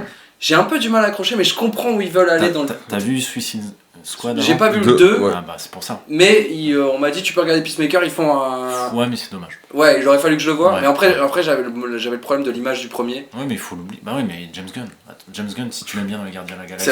C'est vrai. Dis-toi, en C'est lui fait, qui a récupéré, qui James va chez Gunn, DC ouais. maintenant. James Gunn a fait Gardien de la Galaxie avec Suicide Squad, mais avec une approche DC, donc un peu plus adulte, un peu plus rentre dedans. Ce que DC doit faire, je pense. Oui, non, mais Ouais, voilà, C'est c'est aussi, ça. faut qu'ils arrêtent Non. l'image trop Ouais. enfantine que. Bah, d'arrêter d'essayer de copier Marvel et de Ouais, avoir puis- vraiment- ce qui- d'asseoir vraiment leur identité, quoi. Ce qui était rigolo dans Suicide Squad 2, c'est que t'avais encore plus que dans les Gardiens de la Galaxie, parce que c'est le même réalisateur, James Gunn, Ouais, qui est à la ouais. barre des 2 films, c'est que t'avais un côté trauma série Z à fond en fait. Ah oui, oui, non, C'était oui. du Z à fond. Ouais, mais c'était assumé, mais là. Ouais, après, mais ils se sont James fait Nolan, plaisir. Ouais, mais avec ouais, un mais- kaiju qui est une étoile de mer, enfin. C'était un gros bordel, difficile John à suivre, Cena y mais c'était arrive. généreux. Limite plus que The Rock et il s'amuse en plus à le Bah, faire, en j'ai plus, je l'impression. trouve qu'il a- Et Dave il a Bautista une personnalité quitte en très- plus les Gardiens de la Galaxie parce qu'il Complètement. veut aller sur des rôles plus sombres. Ouais, mais est-ce que l'univers va y arriver? C'est une autre histoire. Bah, dans Dune, il avait une bonne gueule. Ouais, mais il incarne une gueule. Il a quand même une gueule, voilà, c'est Tu ça. vois, Et c'est un petit rôle, c'est de c'est vrai. l'acting. Je trouve que Senna, il a un jeu d'acteur. Je suis d'accord avec Il a ça. fait énormément de choses en plus Mais- Senna, mais sur je les suis- 15 dernières années. je Il a sûrement- fait beaucoup de DTV avant. Ouais, mais je suis Il a fait des films jeunesse, des Oui. films plus adultes et tout, Mhm. des trucs avec des guns, mais aussi des trucs où il s'occupe d'un ado. Mais je suis entièrement d'accord avec lui, mais je pense que John Cena c'est le meilleur, l'acteur catcheur le plus doué en fait. Parce que quand tu dis, il a commencé avec des DTV d'action où il demandait de faire du John Cena que les gens connaissaient en tant que catcheur, donc bon, ça il Le le fait. militaire qui Ouais, tue c'est tout ça. le monde. Voilà, ouais. Et puis après, Stone Brain et tout. tu sais, comme avant, quoi. tu l'avais pas vu le film où il jouait à Sniper là? Tu Peut-être sais, avec c'était Aaron Taylor Johnson, je sais pas si tu l'as vu pas. toi. Sérieux? C'était réalisé par Doug Liman. Tu sais, c'est pareil, c'était deux snipers américains dans le désert irakien. Et ils avaient une cible et ils pouvaient pas bouger en fait. Et Cena était vachement bon. Hein. Il était vachement bon, putain. Et tu le voyais même dans le dernier Fast and Furious, enfin le 9, qui était flingué au-delà de tout ce qu'on peut dire. Putain, bah lui, il tenait la il restait pro. Quoi. Il arrivait à rester pro. Et non, je trouve que c'est un mec qui est vachement intéressant. Et parce que justement, il est conscient de son image de catcheur. Et il essaie d'aller au-delà en remplissant le contrat qu'on attend de lui. Tu vois. Non, Et pour je moi, trouve c'est qu'il va lui bien. qu'il faudrait suivre. Tu vois, Ouais, je suis d'accord. sur ceux qui ont une carrière dans le catch et tout, je pense que c'est lui qui peut avoir la meilleure chance. Largement. Ouais. Ouais, en tout cas, je trouve de faire des trucs plus intéressants parce que Batista, c'était une raison, il creuse un credo qui va être compliqué à. Les 3 armoires à glace. Bah, il fait ce que fait The Rock. Bah, À son niveau. plus mélancolique. C'est un mec mélancolique, Batista, c'est pas un mec Non, mais en mélancolique. termes de démarche. C'est vrai qu'il fait de l'entertainment pur et dur et puis il se l'assume bien. Mais du coup, il s'est aussi privé de trucs qu'il pouvait faire qui étaient plus intéressants que ça. Quoi. Mais après, non, je pense que Batista, il va avoir du mal en fait, à creuser son créneau. Ouais. Surtout s'il fait comme la cabane dans les bois, là, je sais pas quoi. Ouais, ah oui, le truc de Shyamalan. Shyamalan. Ouais. Ah ouais, où il est habillé en blanc et tout, là, j'ai vu la bande-annonce. Il était bon, il était bon, non. Il était bon. Bah, Il était pardon, bon. ce film est Où il y a un pété. truc un peu de Le film secte pété. là. Ouais, c'est compliqué à écrire, mais ouais, le film, j'ai pas trouvé terrible, mais c'est vrai que Bautista jouait jouait bien. Ouais. Non, mais tu vois, c'est vraiment trouver les bons films. Putain, je suis désolé, on est en train de se fixer de club Ouais, depuis c'est tout à pas l'heure. grave. Faut pas le dire, on fume pas et on boit des bières sans alcool, bien sûr. Ah, moi, Ah ouais. oui, pardon. Moi, je parlais Ça, c'est vrai. je parlais de cigarettes électroniques. Hein. Oui, voilà. De toute façon. Et après avoir parlé de tout ça, les gars, votre top 3. Putain, t'es chiant. Moi, je m'en fous, j'ai pris des notes. J'y ai pensé. Tu l'as préparé je vous Ouais, avais- il y a qu'un truc que j'ai préparé, c'est ça, parce que. Bah, et puis, c'est un sujet tellement. J'aime bien parler de sujet culture pop et le cinéma, c'est un truc qui touche tout le monde. Et vu que je vous connaissais dans vos sujets, je me suis dit, on va aller dans tous les sens, mais il fallait quand même que j'arrive à cadrer un peu le truc. Et il y a quand même ce délire de. Pour vous, les gars, qui matez énormément de films, qui aimaient autant de choses, c'est quoi votre top 3 ultime? Et je vous demande pas votre top 5 parce qu'il y en a un dans un bar qu'on connaît très bien qui s'amuse à le demander à tous les gens qu'il rencontre. D'ailleurs, il est vénère que tu l'aies pas invité. C'est vrai? Ouais. Il se moque de moi en plus. Je vais le choper Ça se juste commence. après parce que je sais où je vais le retrouver. En plus, ce mec-là, que j'espère inviter un jour dans mon émission, mais ce sera pas sur ce sujet-là, Je lui ai jamais donné mon top 5, alors qu'à chaque fois qu'il rencontre quelqu'un, c'est la première question qu'il pose. C'est quoi ton top 5 ? Mais il demande un top 5 un peu... Enfin, moi, Il veut une construction. Il veut et du coup, c'est pas celui que je lui ai donné là. C'était encore autre chose. Oui, j'imagine, puis ça évolue au final. Ouais, mais même c'était pour... parce que c'est une question d'approche et il voulait des choses un peu plus creusées. Voilà, c'est le cas aussi, mais c'est une question de feeling. Bah, je vais t'expliquer de toute façon. De toute façon, on dira pas son nom parce que je vous le présenterai dans une énième émission, je l'espère. S'il l'accepte, parce qu'il m'a toujours dit qu'il ne voulait pas participer, et là apparemment il bronche parce qu'il n'est pas là. Et je vous demande juste un top 3, les gars. Qui c'est qui se lance ? Moi je vais commencer vu que je l'ai préparé comme ça. Comme ça, Guillaume il a le temps de réfléchir. C'est ça, on va tu vois qu'il va le changer 15 fois dans sa vie. Ouais, mais c'est pas grave, au moins il l'aura mûri. Moi le premier, c'est A Bittersweet Life de Kim Ji-woon. C'est un thriller coréen. J'ai tout noté. Cinéma coréen qui 2005. glow up aussi énormément en plus. Ouais, mais celui-ci, alors t'as le thriller sud-coréen à la Old Boy, J'ai rencontré le diable et tout, qui est un truc ultra vénère, même The Chaser. Et celui-ci, moi je l'aime bien parce que finalement ça reprend tous les codes classiques du polar. Un mec, homme de main, qui respecte pas son deal avec son boss et qui va se faire baiser la gueule. Mais il y a tout un aspect poétique, un aspect classieux, esthétique, et parfois des références au western aussi, sur certaines scènes, la comédie. Mais ça, le mélange de genres, tu l'as beaucoup effectivement dans le cinéma sud-coréen. Et voilà, celui-ci déjà, souvent quand on me demande un film... Je vais juste interrompre un truc. C'est encore une fois Louis Leterrier, il avait dit un truc intéressant sur le cinéma coréen. Il avait dit que en général les films coréens, leur premier acte c'était le dernier acte des films américains. Du coup ils pouvaient se permettre d'essayer et d'aller beaucoup plus loin. Oui. J'ai trouvé ça vraiment pas con. Ah ouais, ça te laisse plus de liberté. Et ils ont plus de facilité à mélanger les genres. Quand tu regardes Parasite, même J'ai rencontré le diable, le truc il est hardcore. Il y a des moments, c'est de l'humour noir, mais ça injecte ça en fait. Et là où, dans ce qui est plus populaire dans d'autres pays, t'es classé dans un genre et tu respectes ton genre et t'essaies pas de faire un mélange, une mixité en fait, de différents styles, pour pas perdre le spectateur. Eux, ils vont à fond de balle. J'ai rencontré le diable, je crois que je l'avais vu dans Mad Movie, il disait les deux personnages principaux, les deux acteurs principaux, c'est comme si tu avais pris en France Danny Boone et je sais pas, Kev Adams, quoi, et que tu lui faisais faire un film de tueur, enfin de chasse à l'homme entre un tueur impitoyable et un flic qui a perdu sa femme et qui décide de se venger de manière la plus sadique possible. Ça a trop mal le pays parce qu'il s'attendait pas à ça et ça a cartonné. C'est ça qui est fou. C'est le même réal d'ailleurs que Bittersweet Life. Et c'est deux films différents. Et je crois qu'il avait fait aussi Le Bon, la Brute et le Cinglé. Un western perché, on peut le dire comme ça. Il y a un autre film que j'ai vu l'année dernière, je crois, sur Shadows, notre plateforme de SVOD plus orientée genre, que j'aime beaucoup.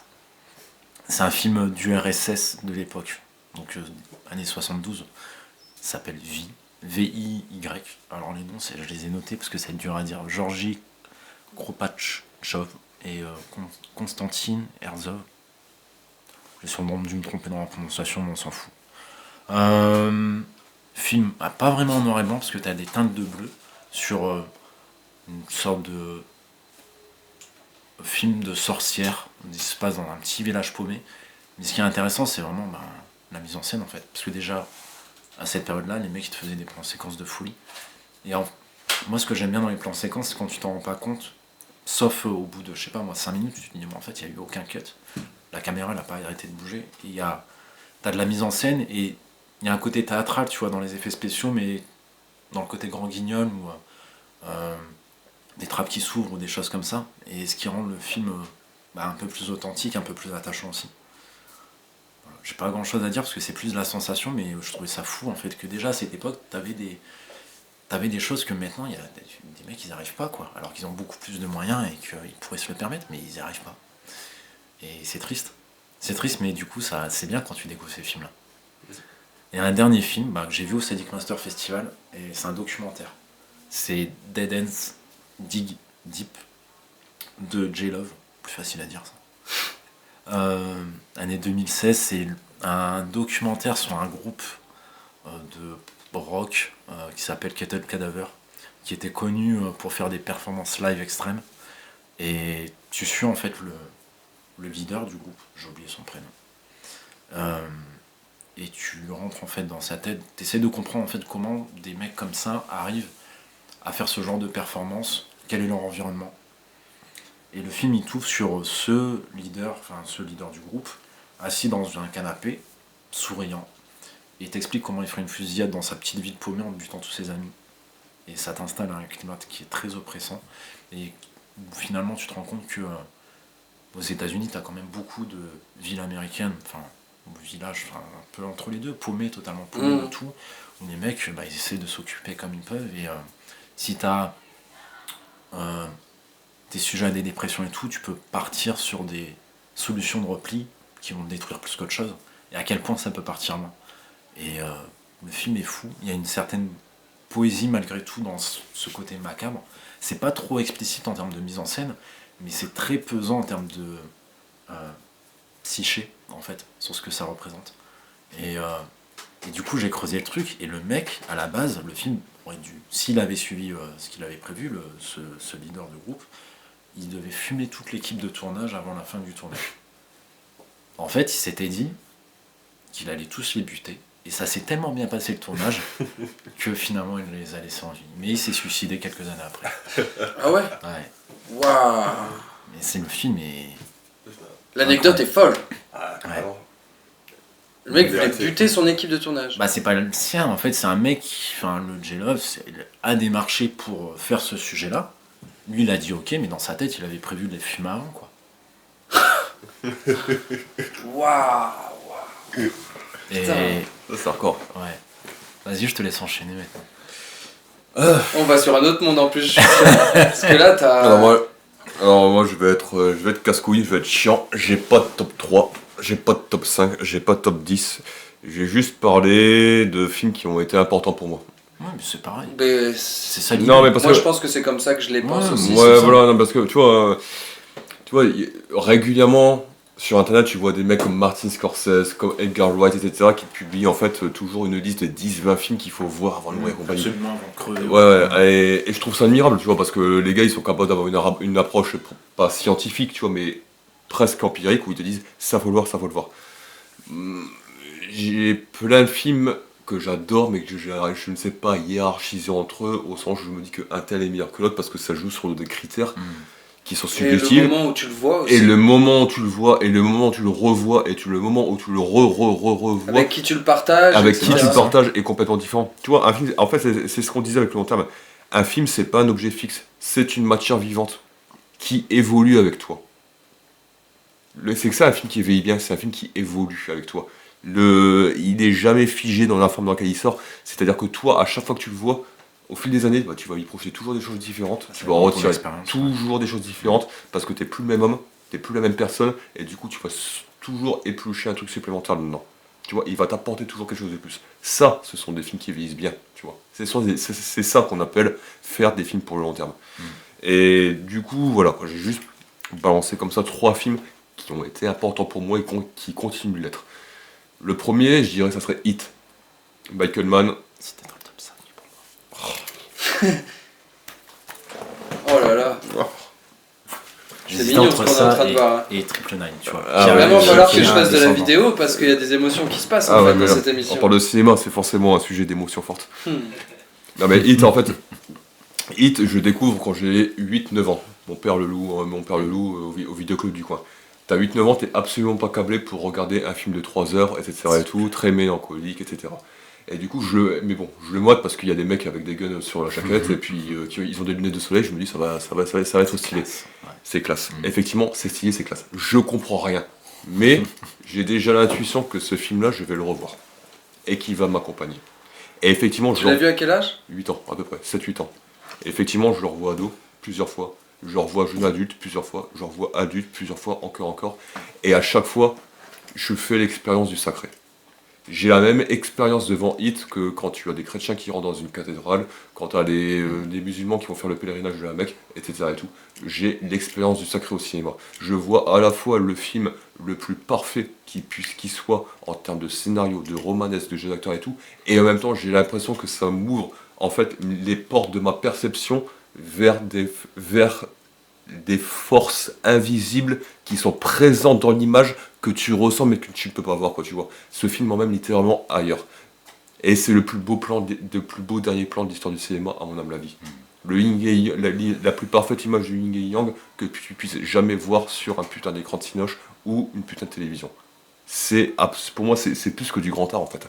C'est une expérience mystique, en fait. C'est une expérience mystique que j'ai devant chaque scène de ce film, en fait. Où je redécouvre des nouvelles choses à chaque fois, et les choses que je connais déjà, j'ai l'impression de les ressentir à chaque fois comme si je les avais jamais vues. Ça, je l'ai su dès que j'étais gamin, et c'est un truc qui arrête pas de s'affirmer année après année. Ça, c'est ce qui est bien aussi dans le fait de vieillir, c'est que des fois, tu as des intuitions de gamin qui se confirment avec l'âge. Le deuxième, ça serait Blade, avec Wesley Snipes. Oh. C'est le film qui a changé ma vie. Pas le 2. Je préfère le 2, mais le premier... Alors, je préfère Blade 2, mais le premier a changé ma vie. Ok. Tu vois, à l'époque, à cette époque-là, je m'intéressais au foot. Je vais voir Blade en salle, je décide que ma vie sera cinéma. Ok. C'est tout Grâce à ce film-là. Ouais, mais Ok. j'ai tapé un cinoche de l'espace à ma mère et à mon oncle, en fait, pour réussir à aller voir le truc, qui était à moi de 12 ans, alors que j'avais pas l'âge. Alors, je peux dire que quand la caissière du Kinépolis, elle m'a laissé rentrer, j'avais l'impression, grosso modo, d'avoir gagné mon ticket pour le paradis. C'est Saint-Pierre qui m'ouvrait les portes du Tu bonheur. rentres en boîte en jogging, quoi. Mais carrément, mec. C'est Saint-Pierre qui me donnait à laisser passer la vie, quoi, tu vois. Et je vois le truc et je me prends un truc dans la gueule. Faut comprendre, t'es des années 90, quand tu bouffes du Van Damme, tu bouffes du Dragon Ball Z, tu bouffes du manga japonais, tous ces trucs-là. Dans ta tête, tu sais, il y a des images qui se forment, qui s'entrechoquent, qui se croisent, tu commences à te faire des films et compagnie. Mais tu les vois pas à l'écran, mais c'est des trucs qui se forment dans ta tête. T'as un imaginaire qui est en ébullition, c'est comme c'est comme un volcan qui hésite à entrer en éruption. Et là tu vois le truc, le putain de volcan il explose. Tu vois Wesley Snipes avec son sabre qui te dégaine, qui te burst des vampires. Au début t'as une touche de sang, le mec il sort son boomerang de trucs, il fait des arts martiaux, et il aime se battre, et il aime faire mal. Du coup tous les vampires, il leur pète la tronche et compagnie, bang bang, des corps qui explosent avec le mec qui fait des poses hyper stylées. Oh, putain mais gros j'étais heureux de ouf. Épiphanie, expérience religieuse, née une deuxième fois, un deuxième baptême, véridique. T'as vécu un orgasme, quoi, avant l'heure. Ah ben carrément, T'es 8 ans. Ouais, un orgasme de sang. Et en plus le film vieillit bien parce que derrière t'as des mecs qui prennent ça au sérieux, parce que le film est bien écrit, t'as une dramaturgie qui est super solide, Wesley Snipes est un putain d'acteur qui a jamais été reconnu à sa juste valeur pour ce qu'il avait apporté au personnage. Et en troisième, je mettrais, parce qu'il faut bien prendre un, Full Contact de mon Jean-Claude Van Damme préféré. Ah ouais, il en fallait un. Je l'ai saigné, Sinon, ce serait pas normal. Je l'ai saigné, j'ai saigné la VHS. Je regardais avec mon grand-père qui le regardait pour me faire plaisir, mais en fait il aimait aussi un petit peu, même s'il ne le disait pas comme ça. Je l'ai saigné cette VHS.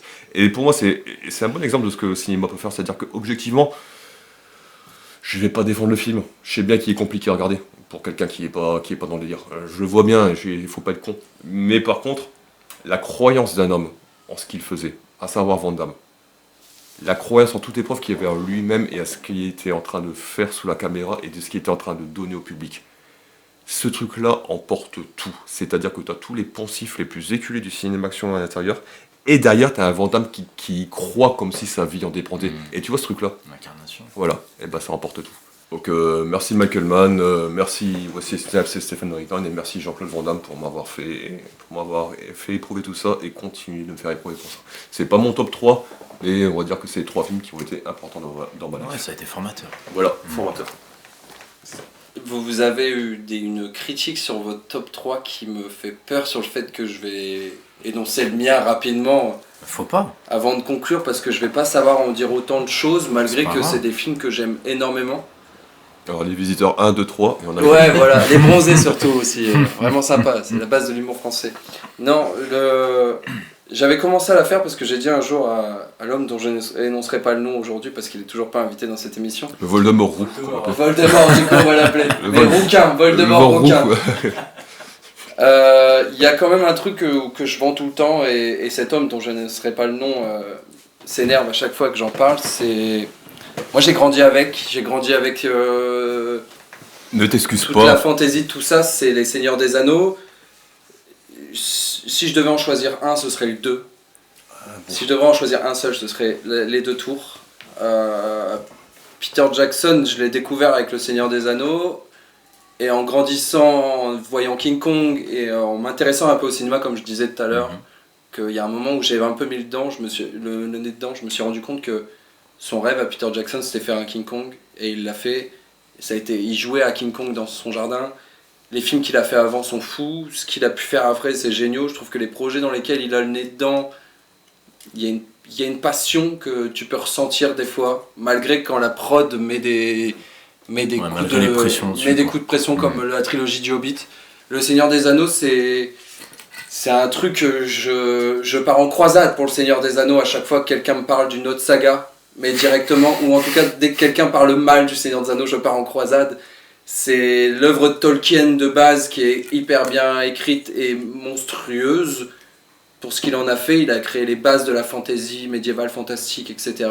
Et Peter Jackson est le seul à avoir réussi à le mettre en image réellement, parce que c'était quand même une prouesse, et je trouve que c'est quand même une trilogie qui a pas du tout vieilli d'un point de vue effets spéciaux, esthétique, et cette bande son, putain, qui met des frissons. J'ai vu un seul orchestre symphonique de Joe Hisaishi pour les films de Miyazaki. S'il y en a bien un autre que j'ai envie de faire, c'est les films du Seigneur des Anneaux en live.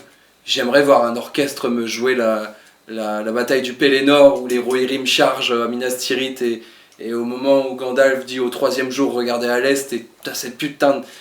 Rien que d'en parler, j'ai les poils qui s'hérissent, parce que tu vois, c'est ma vraie Madeleine de Proust de gamin qui a envie de jouer avec un bâton et qui se prend pour un chevalier dans son jardin avec ses copains, tu vois. Les gens qui me disent qu'ils l'ont pas vu, je peux comprendre sur la longueur. J'ai refait un marathon Seigneur des Anneaux il y a un an de ça avec un copain, c'est 12 heures de film. Je dois refaire un marathon Hobbit pour le kiff avec les mêmes copains bientôt. Ça demande du temps. Ça demande du temps, mais il y a une passion qui est tellement... Ouais, mais c'est ça. Elle est naïve et enfantine. J'aimerais être un chevalier et combattre le mal. Et il y a une fois avec des copains, à une période où je fumais encore des drogues illicites dans mon garage, adolescent, avec un pote, on s'était posé la question en rigolant, qui sait quelle espèce, quel être tu incarnerais dans la Terre du Milieu? Puis on a commencé à tout imager, tu vois, avec un peu un effet secondaire de ce qu'on fumait et ce qu'on buvait. Et on s'est regardé à un moment, on s'est arrêté, on a dit mais non, on a envie d'être des hobbits. On s'occupe de notre potager, on vit dans des plaines. Puis il y en a un de notre contrée qui vit une aventure, peut-être nous, mais en tout cas on a une vie paisible. Enfin, dans cette terre-là, les hobbits ont une vie tellement chaleureuse et belle, tu vois. Mon frère a eu la chance de visiter Hobbit Town en Nouvelle-Zélande, moi c'est un de mes rêves. Je vais être un gamin, je vais arriver, je vais me déguiser en hobbit là-dedans, tu vois. Genre, il y a vraiment un truc qui me tient à cœur de mon enfance. J'ai 2 grands frangins qui ont 10 ans de plus que moi, qui ont fait que j'ai grandi avec les bouquins et que j'ai vu les films avec eux. Et ça m'a apporté... Je sais pas, ça m'a, comme tu disais, un peu construit sur mon imaginaire, en tout cas, sur ce que j'aimais voir, aimer créer. Ça t'a stimulé, en fait. Ouais. Et j'aime le divertissement, et je vous ai demandé vos styles tout à l'heure. Tu me parlais principalement de l'horreur, toi de l'action, Guillaume. Moi je sais que j'aime bien le cinéma qui m'apporte de l'émotion, c'est-à-dire que c'est pas un style en particulier, mais un film qui arrive à me... Il y a un bébé qui pleure dans la rue, c'est ça? Il y a un bébé qui pleure dans la rue. Ferme la fenêtre au pire, Mehdi, c'est pas grave. C'est vrai qu'on est en prise de son globale, en plus ça va peut-être s'entendre, mais... Depuis tout à l'heure, ça. Ouais, j'ai pas fait attention, je suis dans mon discours et j'ose le dire en plus, chose que j'ai pas fait à l'homme dont on ne prononce pas le nom. Mais j'aime le cinéma qui m'apporte des émotions. Et on a légèrement parlé de films d'animation. Ouais. Je viens de dire que j'ai 2 frangins qui ont 10 ans de plus que moi. Je suis allé voir Le Voyage de Chihiro au cinéma. J'ai eu la chance d'aller voir Le Voyage de Chihiro au cinéma. Je crois que c'est une de mes premières vraies séances dont je me souviens. Et j'ai grandi avec les films de Miyazaki grâce à mes frères. Et je m'en suis rendu compte au collège que les gens l'ont découvert plus tard. Ça dépendait dans quel cadre ils grandissaient. Mais moi, ça a été vraiment mon enfance. Ça n'a pas été Disney, ça a été vraiment Miyazaki.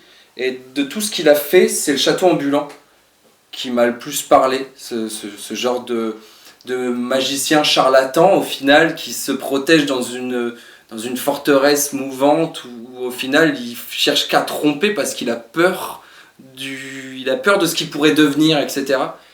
Et la romance qu'il y a avec cette jeune fille qu'il a toujours attendue pour le sauver de cette peur et qui le fait grandir et ne plus aller vers le mal. C'est un truc pareil, je le conseillerais toujours peut-être pas de commencer par celui-là, enfin ils sont tous bons en fait, il n'y a pas de question de commencer par l'un ou pour l'autre, mais moi le château ambulant de tout ce qu'a fait Miyazaki chez Ghibli, c'est celui qui m'a le plus offert d'émotions. Et après il y en a plein d'autres, j'ai dit Hook en Madeleine de Proust par rapport à Robin Williams, j'adore le film Jack, où il a la maladie de vieillir trop vite. C'est un enfant qui vieillit trop vite et du coup à 10 ans il a déjà la tronche d'un homme de 30 ans et quelques. Okay. Et il y a une rêve que j'avais avec mes frères que je pouvais pas donner dans la cour de récré parce qu'aucun de mes copains l'avait, c'était t'as la maladie du cupard. Tu pues du cul par la bouche, qui vient de ce film des années 80-90 quand même, tu vois. Mais moi je sortais ça à mes potes dans l'école primaire et personne comprenait, j'étais en mode putain avec mes frères on se traite de ça tous les jours. Mais si je devais donner un autre film, c'est un acteur que j'aime beaucoup, qui est dans un des films que je viens d'énoncer, c'est Captain Fantastic. Avec Viggo Mortensen. Quand on entend le titre, on a l'impression qu'on va avoir un film de super-héros. Et pas du tout, c'est une famille, nombreuse en autarcie. Le film commence avec le décès de la mère. Et c'est du coup plein d'enfants de plusieurs âges qui découvrent la société parce qu'ils vivaient en forêt. Un gamin de 5 ans s'est dépioté un raton laveur et connaît les commandements de la loi américaine par cœur, mais en plus il sait les critiquer du haut de ses 5 ans et demi.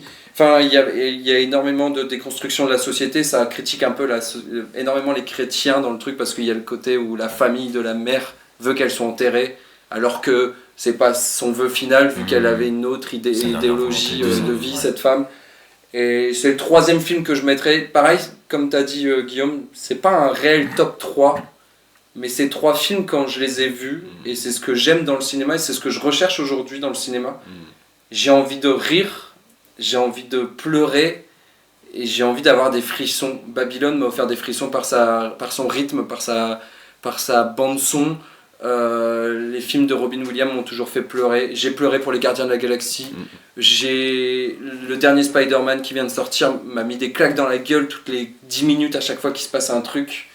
Et c'est ce que j'aime dans le cinéma et c'est ce qui est agréable de ressentir, tu vois, genre des putains d'émotions. Et c'est pour ça qu'on s'installe devant un écran pendant 1h30 et plutôt 2 heures maintenant. Maintenant 2 heures, ça s'accentue. Avant, faire un film de plus de 2 heures, c'était novateur, puis maintenant. Et c'est ce qu'on aime dans le cinéma, quoi. C'est ça. Mais tu vois, t'as réussi à défendre finalement. Rapidement, j'ai essayé de faire de mon mieux. C'est bien. Est-ce que je pourrais amender mon top 3 d'un bonus? Vas-y, rapidement. Les Matrix Reloaded et Revolution. Oh, il me casse les pieds avec Matrix. Non, parce que moi, toi, les Seigneurs des Anneaux que j'ai adoré de sa mère quand je les ai découverts, en fait, que j'adore toujours. Mais si je devais choisir la saga, etc. et tout, ça serait plutôt les Matrix. Parce que c'est un truc qui m'a aidé à me construire aussi intellectuellement.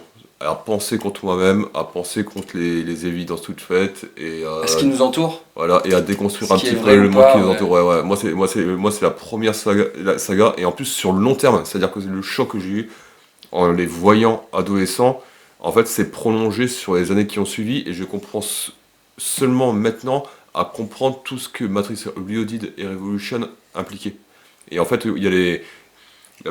beaucoup de gens ont des bouquins, toi, qui les ont aidés à avoir cette formation intellectuelle là. Et voilà quoi. Donc moi c'est les deux Matrix Revolution et Reloaded.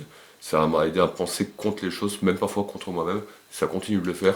Et le cinéma peut aussi avoir cette fonction-là. À s'interroger. Génial. En tout cas, les mecs, je vous remercie de tout ce qu'on vient de parler. J'ai vraiment apprécié parler cinéma avec vous. On en parle à chaque fois qu'on se croise et là, l'échange qu'on vient d'avoir m'a régalé personnellement et j'espère qu'elle régalera tous les gens qui nous écouteront. Complètement. La prochaine fois, on fait sur les séries.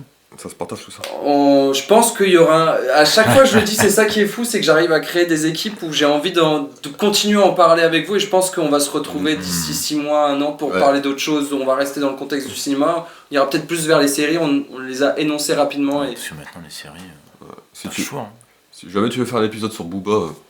j'allais dire sur le rap arrive bientôt. Je le tease. Grâce à vous, je le tease. Je vais faire un épisode sur le rap. Mais en revanche, Guillaume, je vais te décevoir. C'est que si je prends un invité pour une émission, il est que dans le contexte de cette émission-là. J'ai vraiment envie de... T'as vu comment il nous catalogue? Ouais. Mais non, ouais, je sais que je peux parler d'autres choses Ouais, avec Je vous. pourrais Mais, jamais parler des sous à lui. Bah, mais non, en tout ouais, cas, c'est vous m'avez vraiment- régalé, c'est- vous c'est êtes un duo vraiment- formidable pour parler de ce Je trouve. sujet-là et je pense qu'on va en reparler très vite et j'espère que vous, auditeurs, Tu vois, vous adorerez ce qu'on est en train de parler. Laisse-moi faire mon outro et on en parle juste après. J'ai Messieurs, soif. dames, on est en train de tourner, il fait 25 degrés, il fait une chaleur fou, pensez On à est boire de resté l'eau habillés. et surtout de la bière, mais pensez On à boire de nous l'eau, sommes passez des habillés, bons moments, regardez du cinéma, allez au cinéma.